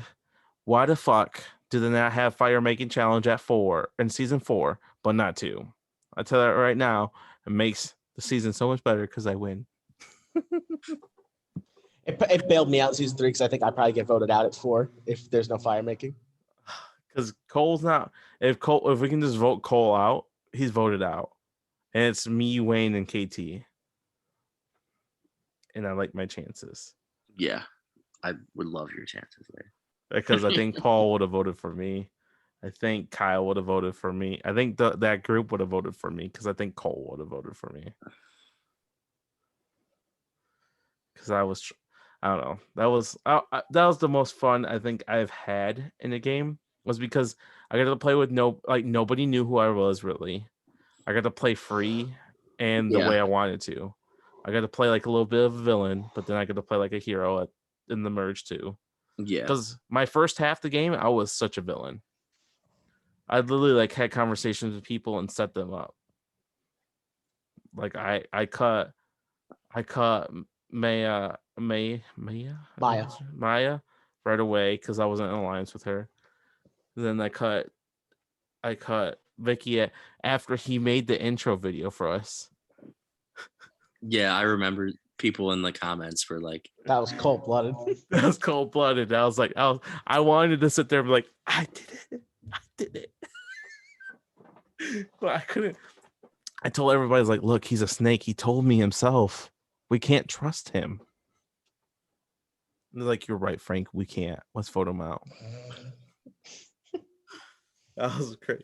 And then I blindsided Joey, who was on my original tribe right after that, because I didn't trust him. He's like, bro, he messaged me afterwards. He's like, you were my original final two. So thanks, bro. You weren't mine. Yo, you see him got voted out of Broski, right? And he went off on people too. Who? Joey. Oh, that's the same guy. He played Super Duper? Yeah. That was the guy. I voted him out early, so the one that was going off on Sean. Yeah, he got removed from the page. Did he really? Yeah. Him and the first boot both. Actually, yeah. Of like Didn't the most she get removed from shit. super fans too? Yeah, she was on my season. She got removed before the game started. And then she was also on my season of Super Duper, and she was like 4th boot. I think that girl should just be blacklisted. I think I think after that Orgo drama post that Joey and her are both blacklisted. Yeah, going to Sean like that. Yeah, it was just too far. It's like, let it go, bro. It's not that serious. Like, for real, like, it ain't that serious. Like, you can be angry with somebody and said, you can say things, but like, don't take it personal. Don't take it. They still haven't posted my vote out post 2 days later in RMG. Like, they posted tonight's immunity challenge was touchy subjects. Like, Michael got his like immunity win post, but they still haven't made my vote out post. When they do, I'm like, oh, when did this happen? I missed this. I'm be like, I guess I was about to mess with them tonight, and I was gonna be like, oh, so I guess I'm still in the game, right? There's no vote out post. That's how it works, huh? What's on your guys' list of games you want to play still? Amigos and ETU. Amigos and RMG I want to play. And then I might play Rorg if Tyler doesn't hate me because I voted him out tonight. But he was also trying to vote me out too. So Rorg I had a lot of fun with Rorg. It was cool. Yeah, I would play that. But also, I might just be saying that because I came in second. But Amigos or ETU are probably first. I actually got invited to Rogue. I turned them down because I was playing too many games. Yeah, I remember you told me you got invited to season 2. Mm-hmm. Also, Jordan got invited to season 2, turned it down. I got the invite the next day. Yeah, wow. I think Cole got my invite. Because Cole was like, Frank, I just got invited to a game. I was like, for real? I was like, dude, I just turned that game down. They do it like invite only kind of, which is weird. I think it's a way for them to control the cast better and try to get and like grow the page. Like who's gonna bring in people to watch them and who's gonna be a good player without drama. I mean, their cast for my season the cast was great. Mm-hmm. Yeah, it was pretty good. I thought I didn't know some of the people, but I knew a few people going in, but it's like I feel like our final 5 was pretty strong. Minus pretty. Yeah. Would you guys play Broski or Super Duper again? Yes. Oh, hell yeah. 100%. I feel like I will play Super Duper again, but maybe not Broski. I just don't know if they would ask me for Broski again. I think I'll probably be playing Broski again. I think I'll be asked Duper before because of how, like, basically they voted for me for like most robbed and like gone too soon and all that stuff for All Stars. Like they literally admitted I did nothing wrong to get myself voted out. So I got gone too soon as well, and I was the last vote before merge. Like I could see them bringing me and Frank back for like the same season, but Michael's definitely more likely to play Broski than us again. I think if since they're doing this, I always thought they were going to do like a heroes versus villains, and I thought it was going to be a lock for that. But since they're doing this Rebels, same thing. Well, no, they still will do it with returnees. Because if that's the case, I think I'm gonna lock for a heroes. Because I won hero back-to-back season. My only issue with that is like me and Tony have talked about this. Like Tony's like, I don't fucking promise like everyone like they're coming back. Like Damien literally, that motherfucker promises every person that plays Broski like oh, you'll be back. You'll be back. It's like, Damien, bro, like, I literally told him that. I'm like, you can't just tell everyone you're bringing him back. Like, the night I got voted out in season 3, he's like, "Oh, you're first guaranteed All-Star this season." I'm like, "Okay." He told me the same thing when I got, well, not the same. He didn't say first one, but he's like, "See you soon, All-Star." And I'm like, all right. And then like after I got voted out of All-Stars, literally like in my confessional right after, he goes, "You'll be back." Like the first thing. Yeah, like he basically told me the same thing. He like, tells everybody that. That's the only thing I think like I said, the only way I'd play again, I think, would be a heroes versus villains season. Or I think I'd be a lock for a hero. I think I'd probably be on heroes too if we did Broski heroes villains. And Super Duper, I don't villains. I don't know what I could play again in Super Duper if I played again. I don't, because I wouldn't qualify as a hero or a villain. I think I don't really either. But like unfinished business, if Super Duper did that, like I think all 3 of us would be up to come back for that. Yeah. But other than that, I don't think there's like, I don't fit a category. Like I don't, second chance is not going to happen because I already played again. Yeah, we've all played twice. Yeah. I didn't win, so there's no winner at war for me. Fans versus favorites, maybe. Oh yeah, I think I could do that for Broski as well. I think qualify for that as well if I want. I mean, and I don't know if your wife would ever play again, but like if they did a blood versus water, like at least you have a family member that has played before. So like, well, the problem is that she works nights. Yeah, that's the only reason why she doesn't play anymore. Yeah, is that she just got out work. Mm-hmm. And so like she really can't do like the tribals or a live challenge. It's just not consistent. Yeah. So that's the reason why she don't play anymore. And like she can't be on her phone a lot when she's working. So yeah, I'm with these newer orgs though, like the Broski and Super Duper though. I'm so interested to see what they do for returnee seasons, like after since they both had All-Stars already. Yeah. I'm interested too. They probably won't do another one for another few more seasons.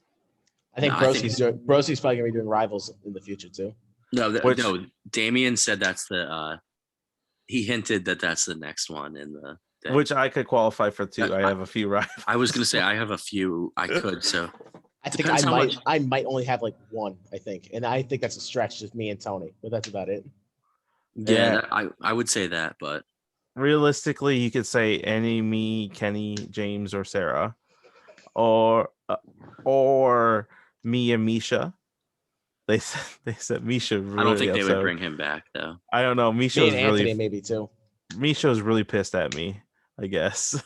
Yeah, if they didn't, they would either do me. If for me, they would either do me and you, or me and Ayla, or me and Biggs. It would be one of those 3. I think Biggs has way many more. Yeah, Biggs has so many. I think it's probably gonna be Biggs and Farah. Yeah. No, Biggs and Michael. Or that, yeah. Get the stepping, bro. I think they bring back Michael and Vreeland. Vreeland and Michael. Oh. That'd be so fun. I can't talk more about it. But I'll message you guys about it privately. But I got something interesting for it. It's a funny story about that. But oh man, that's. But all right. I love how Frank said like a half hour ago that he was functional though. I need to go to bed. Yeah, I literally just texted someone. I was like, I'm almost done with this podcast. Yeah, I need to go to bed. All so, right. Frank, thank you for coming on tonight. It was a lot of fun. We will have you back in the future. Thank you, Frank. Yeah, AO. I expect to be here for AO. All right, you will. You heard that here first. All right. You guys have a good night. All right, you too. Thank you guys for having me.